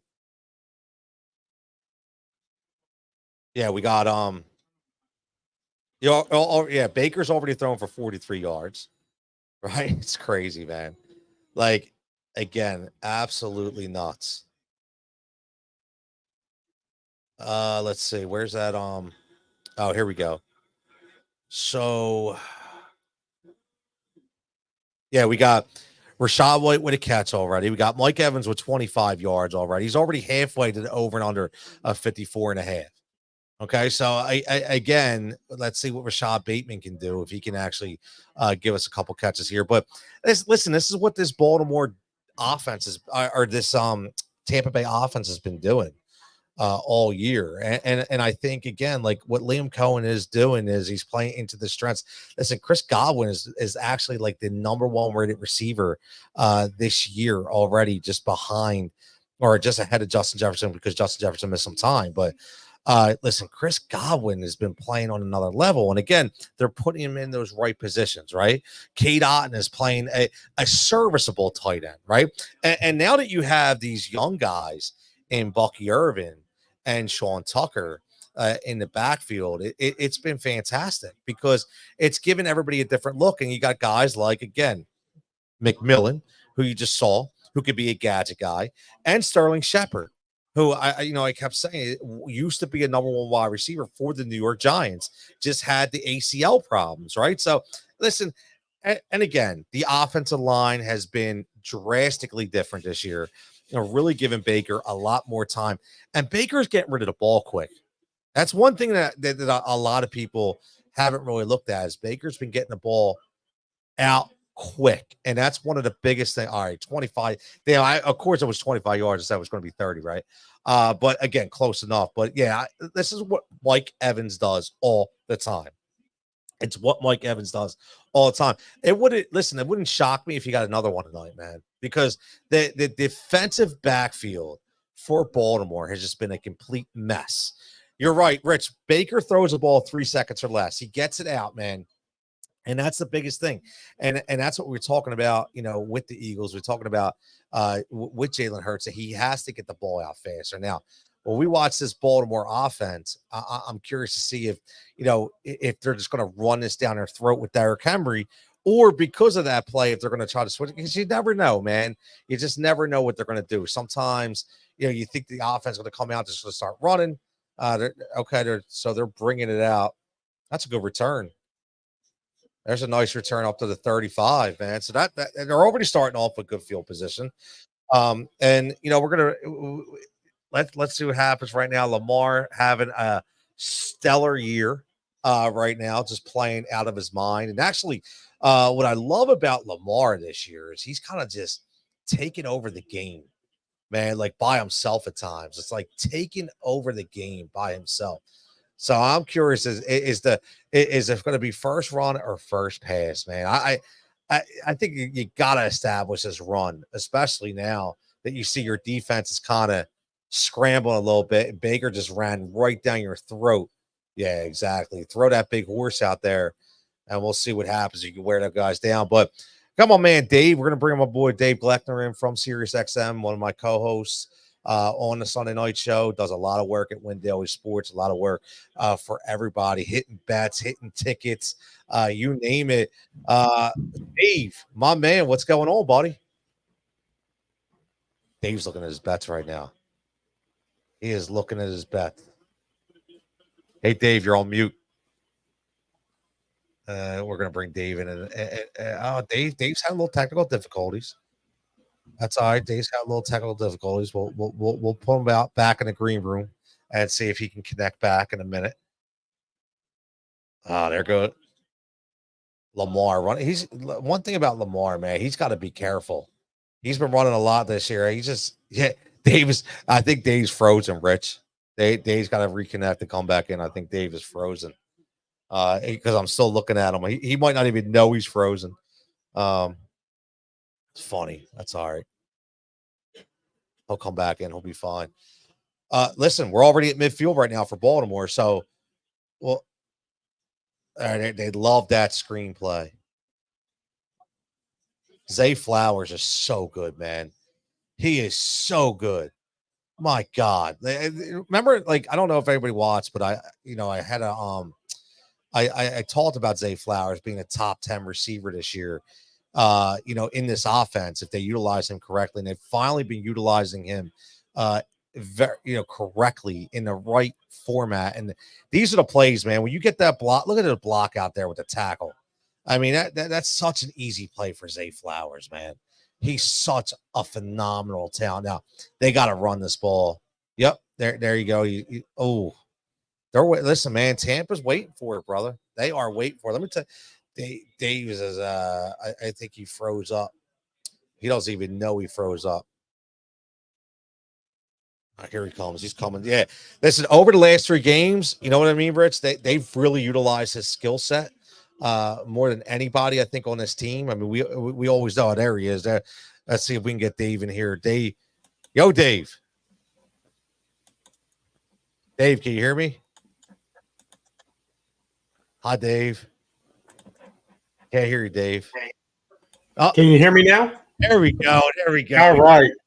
It's like the Verizon commercial, my man. What's going on, Dave? Yeah, thanks, Tone. Man, a lot's going on, right? A lot of people talk about the best time of year in sports being, right around March Madness, which I don't disagree. But now when you got basketball, hockey, football, and even the World Series baseball, all 4 coming together, it's just a great time to be a sports fan, especially a Philly one. Yeah, man, listen. We went around the NFL, went around everything again. Dave was on Sirius this weekend with Jason. Not sure how that went. A little inside joke, but me and Dave, you can hear me and Dave on Sundays, probably starting up again in January on Sunday nights, man. I'm going to say this: we got the best show on the Sirius channel when we're on, so I'm not ashamed to say that. And Dave does a lot for Wendell Sports, and Dave, you just talked about it, man. Like the one thing we haven't talked about tonight, and I definitely want to hear your thoughts on everything Philly as well, but NBA starts tomorrow, man. Like the NBA starts tomorrow. I'm a big NBA guy. I know you're an NBA guy. A lot of things have happened, a lot of trades, different people changing spots last couple of years. The Sixers, are we going to be healthy for that first game against Milwaukee? But what are you expecting this year, NBA wise, man? Any surprises, anything, for Tuesday NBA that you're looking at? Yeah, well, I mean, first off, this year, I mean, to me, it's kind of wide open. I know it's Celtics or bust in a way, just the way they played to finish off last year, but to be able to run 2 straight seasons, and really, if you look at the Celtics, this is 3-4 seasons in the making. It's a lot of basketball, Tone. I'm not so sure that they're going to be able to endure everything. So I think it's open. And if we look at the Eastern Conference, there's a lot of teams that are ready to take the next step. The Sixers being one, I think it's a make it or break it year. I mean, it's pretty much Embiid, here's your best roster ever. Find a way to get this happening because Paul George ain't a young chicken. If they don't at least get past the second round now, that's it for this team. The window's closed and we got to move on from Embiid. That's how big this year is. And then also knocking on the door, the Knicks, and the Knicks have made some curious moves, in my opinion. They had a real good camaraderie, real good tight group. And they had to kind of break it up. DiVincenzo doesn't like it, but they brought in Cat because they said, hey, we lost some big guys like Hartenstein in free agency. I need a big guy in the middle. So it's going to be interesting to see how they kind of blend him in with Brunson, but they're very good. And then we can't forget about Milwaukee. And Indiana made a strong run, obviously, at the end of the year last year. So the Eastern Conference, I think it's wide open, but really what's interesting is the West. Oh. I mean, Dallas makes the finals, right? But you still got Denver. You got LeBron running back with the new coach. OKC, geez, I think the sky's the limit for them. There's a lot of really good teams out there. Minnesota as well. I like Minnesota, what they've done. I think they got a chip on their shoulder, especially even watching the WNBA last night. Minnesota's a good basketball town. So, yeah, it's wide open. I can't wait for it. It's going to tip off. Usually in basketball, me and NBA, it's 2, 3, 4 teams. This year, I think it's 8 to 10.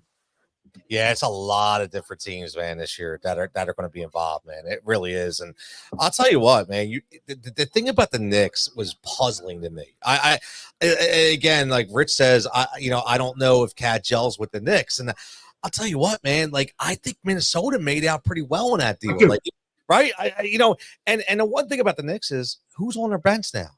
Like, they went all in, and now they have nothing. Like, they have the kid who came off last year, right? Yep. McBride is Deuce. right? Deuce McBride. Yep. Right. And who else? Nobody. Well, yeah, and it's funny you say that. What team did that last year? Phoenix Suns had absolutely no bench, and they were dead. Like, they were dead the whole year, and then dead. Obviously, yeah, I agree. I think the Wolves got better, and this the big reason the Wolves got better. You got a pissed off Julius Randle.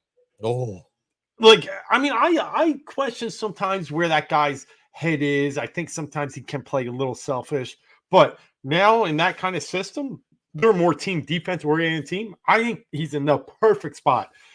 I think they're good. Yeah, I'll tell you, man. Rich says too about OKC they're going to be tough this year. Listen, there's a lot of interesting storylines, man. Honestly, and I just, what do you think about with Clay? Like, what do you think? Are you in the thought process that Clay can't go somewhere to just be like a piece, like his ego's too big and he wants to be like, an all-star, even though we know he's not an all-star anymore. You know what I mean? Like, how do you think he works out this year in Dallas? Yes, and yes. I'm with you. I'm not the biggest Clay guy because of those insecurities I think he carries with him. He doesn't want to be Steph's Batman. He wants to tell you he's just as good of him. And, the days that Steph didn't play or the nights that he would gun up 10, 12 threes, and he'd make them. I mean, he's good. Don't get me wrong. But I also think he's not that good anymore. He had a horrible shooting stretch last year to the point that they benched him, right? He was 6-man. And I think he took that a little personally when he got into free agency. And that's why, he kind of moved on, didn't want to make a good deal with the Warriors to come back there. So I'm with you. I think he better take a little bit of backseat. I mean, Luka's the guy, right? So it's going to be interesting to see how he gels with him. Hopefully this later of a stage in his life, he's going to be able to. But talking about Golden State, they missed on 3 straight pitches in the offseason. They could be in some trouble. I know they were setting up for Paul George, and it just didn't happen. They had a trade in the making. They thought it was there, and they couldn't just get anything going. So I think that team's in a little bit of trouble. And the one that might replace them coming up, watch out for Memphis again, right? Jaws back. You get a lot of pieces there. I think Memphis could return to a formidable foe in the West. If people forget about that, man, you forget because you're so, all the jaw stuff and all the craziness, right? That it happened. Everybody forgets, but dude, he's back, man. Yeah. Like, he is back. Marcus Smart. Like, don't forget they got Smart and he hurt himself last year. And then Zach Edey is a draft pick that I think could go very under the radar. The huge 7'4" guy from Purdue that we all saw on the national stage last year. I mean, he's slow, he's big-footed, but he's a force down low. And I think Memphis will figure out how to use him.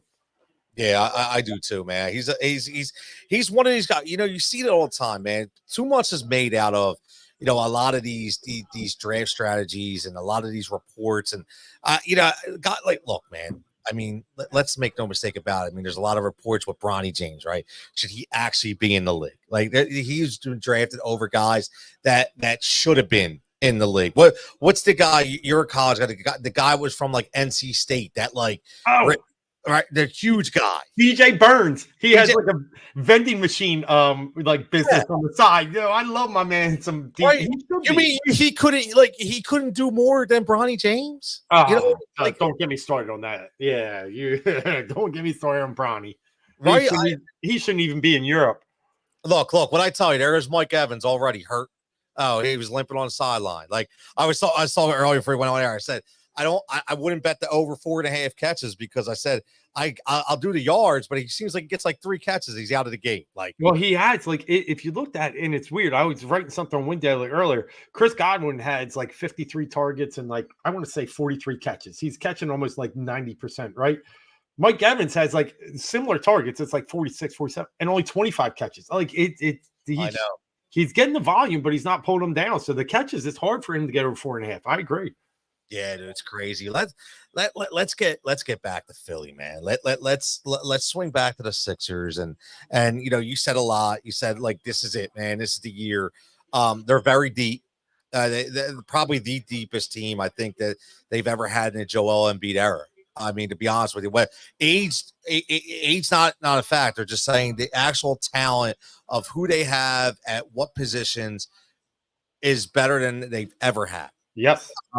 And my thing is, it's all about health, right? I think we should know that, right? It's all about health. But I think, I don't know where you are at with Paul George, but I do think this is a bigger move than people are really looking at. I know he's 34, 35. I get that, but he did have one of the best years of his career, if not the best last year. And I don't think he has to do as much. And I think, the ability to kind of like let Tyrese be Tyrese and then take that load off of Joel with PG-13, I think it just creates a whole new dynamic for this offense. And I just think that if they could stay healthy, man, this could be the best offense we've seen in a long time. I agree. I'm big on Paul George for a few reasons. And the first being, he is what Tobias Harris should have been. And Tobias just never turned into that stretch 3, stretch 4 type guy. You got the point guard dominant who can spread the floor and make plays and then get guys open. Tyrese, right? He's so fast. Joel, he can do the high pick and roll, or we can get him down the post, either one. Paul George, he had I want to say maybe his best shooting percentage last year from 3. It was right up there. I remember he shot really well from 3 last year. And that's exactly what they need him. I'm looking it up now. Looking at 3-point, he was 41.3 last year. He had a 41.4 a few years. No, it was the best. It was 41.1. So his best 3-point shooting year was last year. And that's perfect. Like, to spread the floor out, to be that dynamic 3-point shooter, but also a guy that can put it on the floor and be a threat too, and won't give you those empty numbers. So yeah, I'm very big on Paul George for this team. I don't really love Paul George, to be a centerpiece on other teams, but for this team, I think it's a great addition. It's the only addition the Sixers won the offseason, and it wasn't just because of Paul George. Don't go over the other names. How they found a way to bring back Kelly Oubre. How they found a way to bring back KJ Martin, Kyle Lowry. And then they were able to add pieces like Reggie Jackson was a late piece that I think is going to be great for them. I'm telling you, another one that can just sit out there and stroke it. Eric Gordon, I think, is going to be big for them. If they're able to hold on to Ricky Council and hopefully find him some time on the court. I mean, if he doesn't get a ton, but NBA is a long season, he's going to find time eventually. It's a very, very good team. You're right, and deep as can be. We'll see how he plays the pieces, but Justin Edwards was a good draft pick. I'm down. I'm telling you, I'm down on Jared McCain. I'm still stunned. I'm not happy that they didn't take Dalton Connect, but I wanted to ask you about that, man. I know you were always talked about him, man, and he's like blowing. Dalton Connect's he's blowing. a dog. Now you need dogs. This dude dropped 20 straight shooting threes over bowl.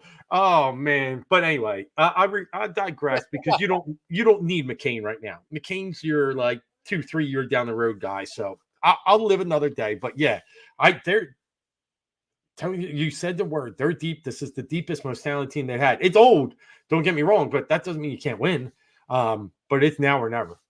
It's now or never, man. And I think one of those guys, like you just said, I mean, you got a guy like Eric Gordon.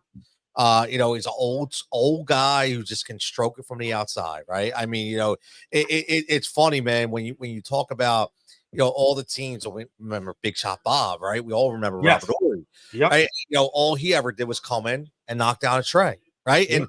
And that's what we have in Eric Gordon. Like this team, and a lot of it has to do with the way Nick Nurse really formulates this team and the way he sets these rotations out.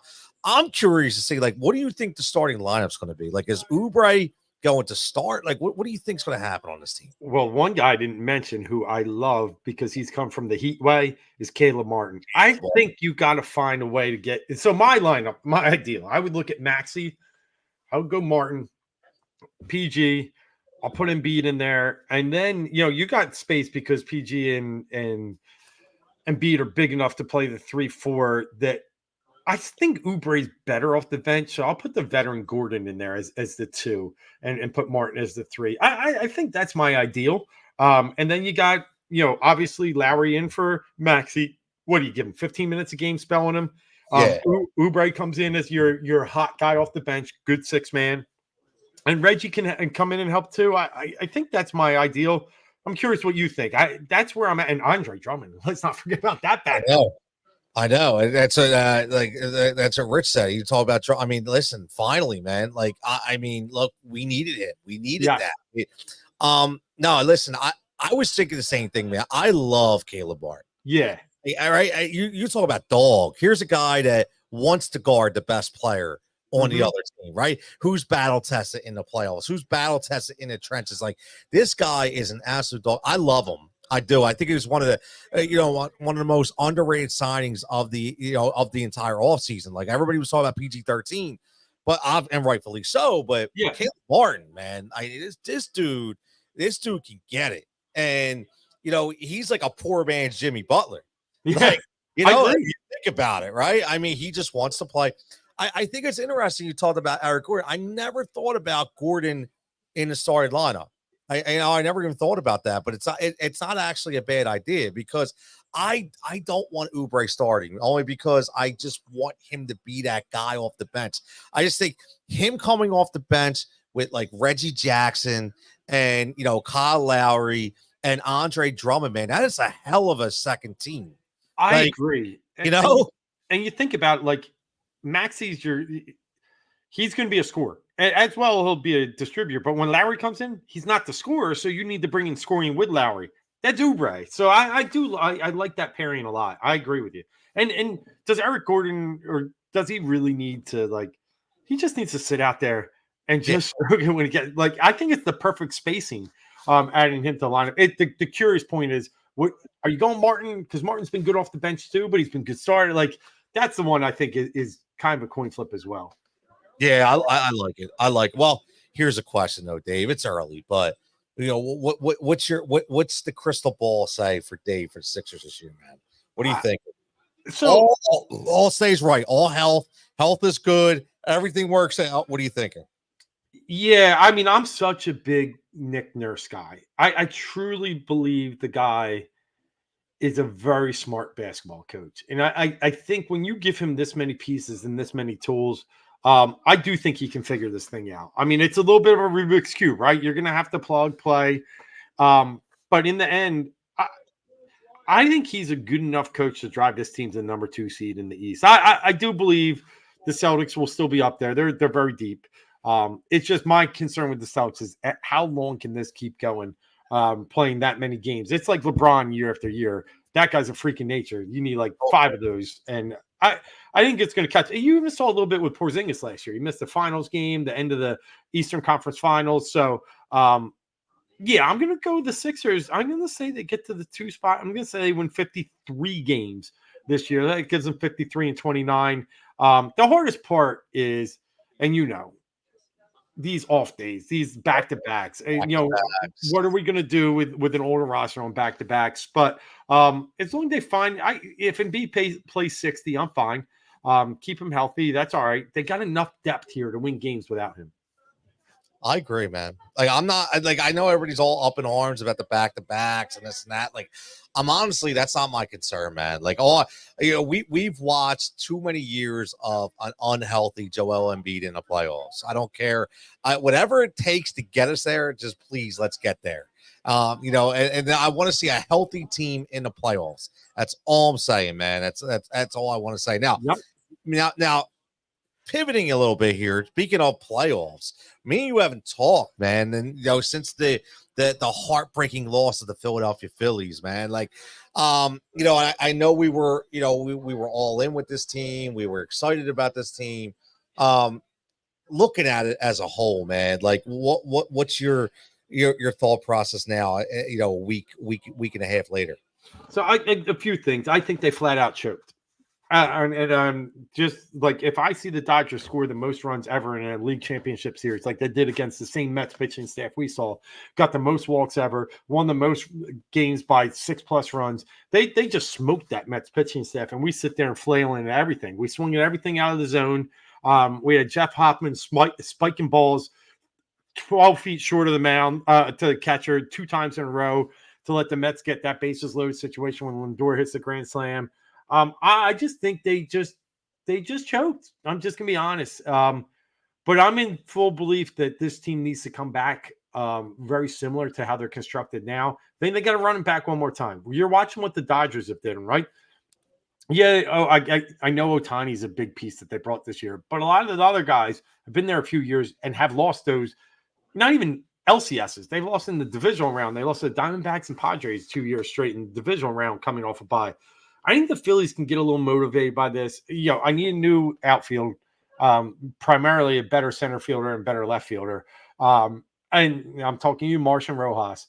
And I need a little bit better bullpen, and I need a better fourth starter. No more Taiwan. I know you got to just dangle him out there in spring training and see what he is. But those pieces alone, and maybe another, I'd prefer a steady closer too, instead of this, ring around the rosy kind of thing that Thompson does. But it's not big pieces they have to make.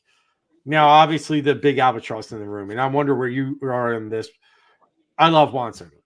And I'm sure you do too, and that's probably a big reason that Kevin Long's here.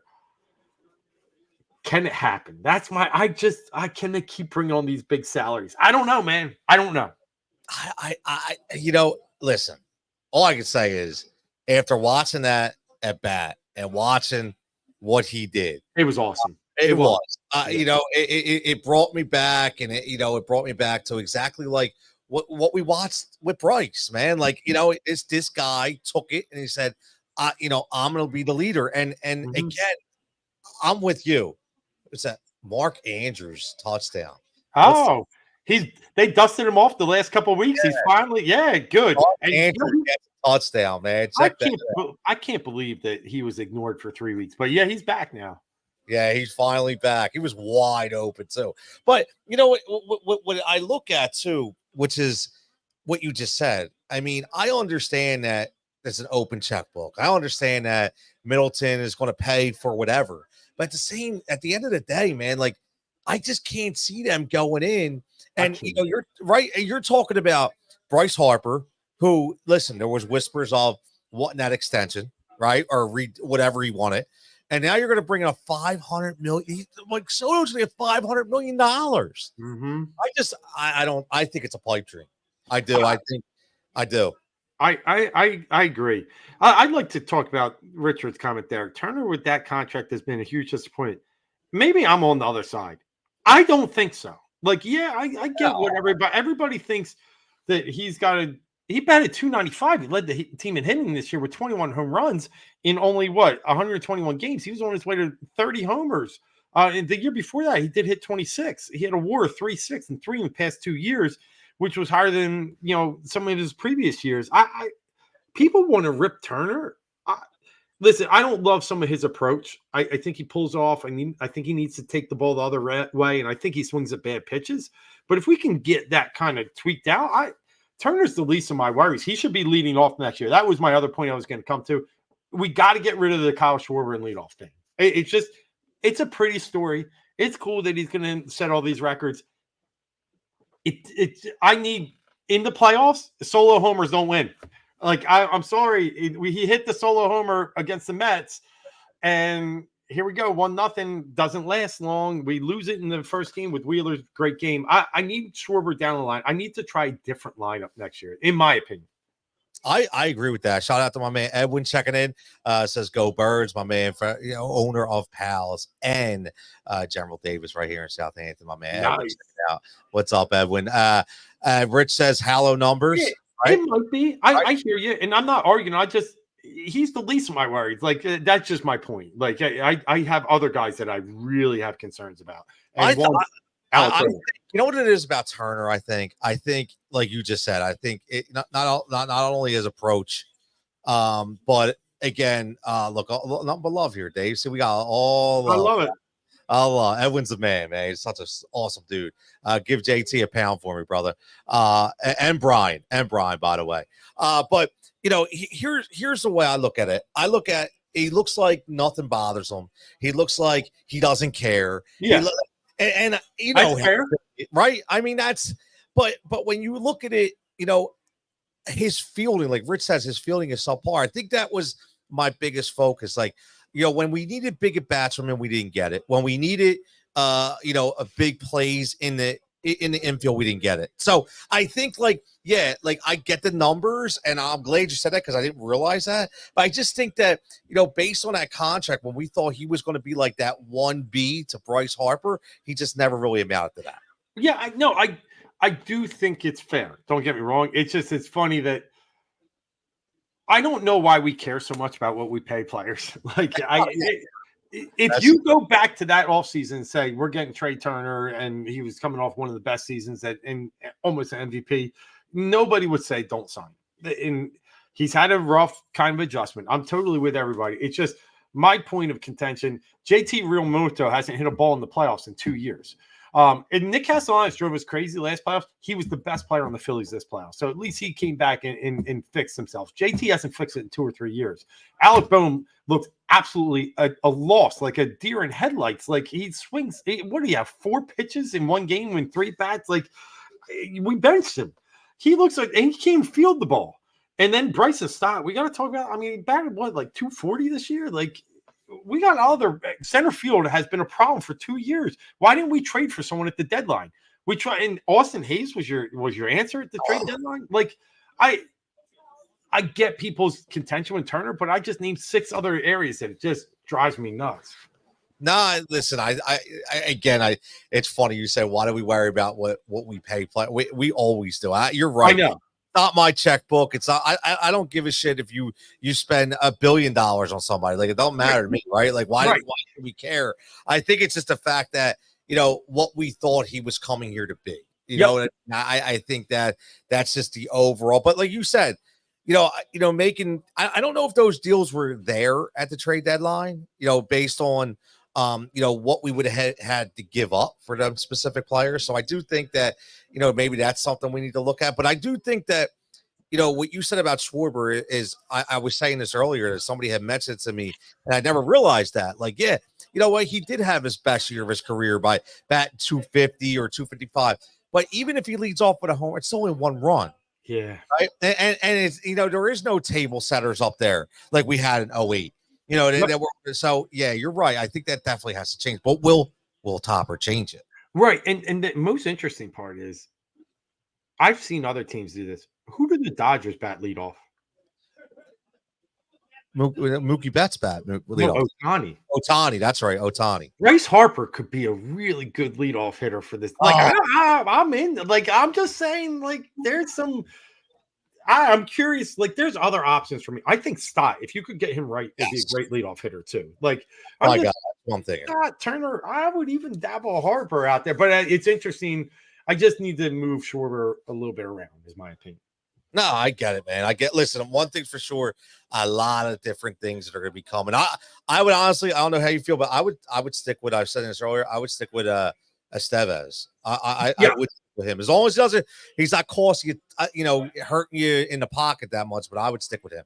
And then he's your closer. Like, let's not I'm hearing they can't afford both Hoffman and Estevez, and I'm okay with going Estevez. We've done the Hoffman experiment, and what I've learned with bullpen guys, Hoffman was a nobody before he got here and built himself into an all-star, which is fantastic. They just go on these big cycles, and we could be seeing a downturn eventually. Whereas Estevez, I think has solidified himself as a steady player in this league. So yeah, I'm with you. I agree, man. I agree. Not much change is coming on, but hey, Dave, we got about 4 minutes to get out of here. Let's talk a little Birds. I got to get your. I was asking everybody. Is the faith restored in the Philadelphia? Is your faith restored in the Birds? Are you still saying, not yet? I still need more. Not yet. I still need more. I'm sorry. It's the Giants. They have scored 1 touchdown at home in 4 games this year. They are atrocious, atrocious on the offensive line, which was great. You got it. Listen, you got to take care of business. I don't care who's there, and you got to make it look ugly. That's what we wanted them to do to Cleveland, right? So that's I'm totally. This game was awesome. I have no complaints. Well, I do have 1 or 2, but it's just I think what they did this week is what they need to do, and I'm very proud of them. I'm still completely annoyed at the first quarter offense. They come out, I think he threw 5 or 6 times on the first 2 drives. They never handed the ball to Saquon. He threw 14 times the whole game. So I think he threw like 7 or 8 the rest of the game. But what are we doing?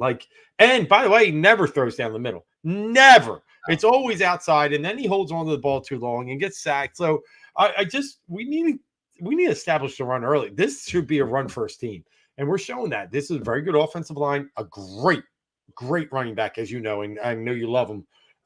And we need to dominate at the line of scrimmage. That's how this team can win. Dominate the line on both sides of the ball, and stop the cuteness, right? Even that one time that they tried the end around with Saquon faking that like pitch, like it's just what was that? I want to throw my TV off the wall. I know. I'm like, what the hell? We were moving the ball, but there's some stuff still to fix, and we got to get there. But I will say this, Tony, I still think coming out of that, my most encouraging part is that they held Malik Neighbors to 41 yards on 4 catches. Darius Slay, I thought was going to be out of the game at half, came back and played hard. Mitchell's a stud. I mean, he ran the route for him once and should have caught the interception. DeJean, I mean, he looks great, even on punt returns. So I'm very encouraged by the back end of the defense more than anything. I know they got 8 sacks, but that was because coverage at times was so good too. So I'm not all the way back. I still need to see more, but I'm encouraged. That's a good word. I like that. I'm the same way. I'm not all the way back, right? If all the way back, we would have had points in the first quarter. We would have, right? I mean, look, let's be honest, right? And I still need, I still need Jalen to be more, more precise. I need the better decisions. Yeah. I still need to see that. Now, about him falling down the one time before he got sacked. And the other time he's like reaching his arm out already, like to like and putting his head down. It's just that presence in there. Yeah.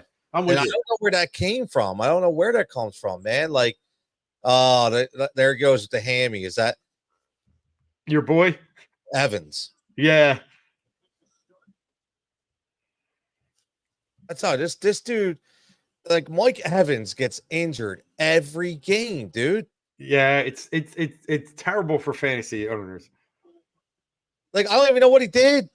Yeah, I got a text. Mike Evans might be cooked. Yeah. Like that could be bad. Oh my god. He almost caught it too. It was like a touchdown, man. Yeah. Rich says Jalen has happy feet instead of stepping in the pocket. Yeah. He just doesn't seem like. And again, I don't know what it is. Maybe this is who he is. I don't know. But just the difference. You're watching the guy in Baker tonight that drops back, gets rid of the ball, and then you got a guy in Jalen just holds onto the ball way too long, and that's just not going to get it done, Dave. It's not, and that's my concern with this team going forward. I think we had the high highs 2 years ago. Jalen was just on the scene. You didn't have a book on him, and he was just tremendous playing football the way he should, free and loose. Now there's just too much going on in that mind, and he's not ready to fire. And my biggest problem, he does not throw the ball over the middle. He has every play that we've had recently is AJ Brown up the sidelines. Like it's either out route or go route. Like, and that's all we got. Like, he's not. That's what killed us last year too. Until he starts using all the field, we're going to be a very predictable offense. The difference this year is we got 26, and he is a game changer. He is a game changer, man. He is definitely the best running back we've had since Shady McCoy. That's for damn sure, man.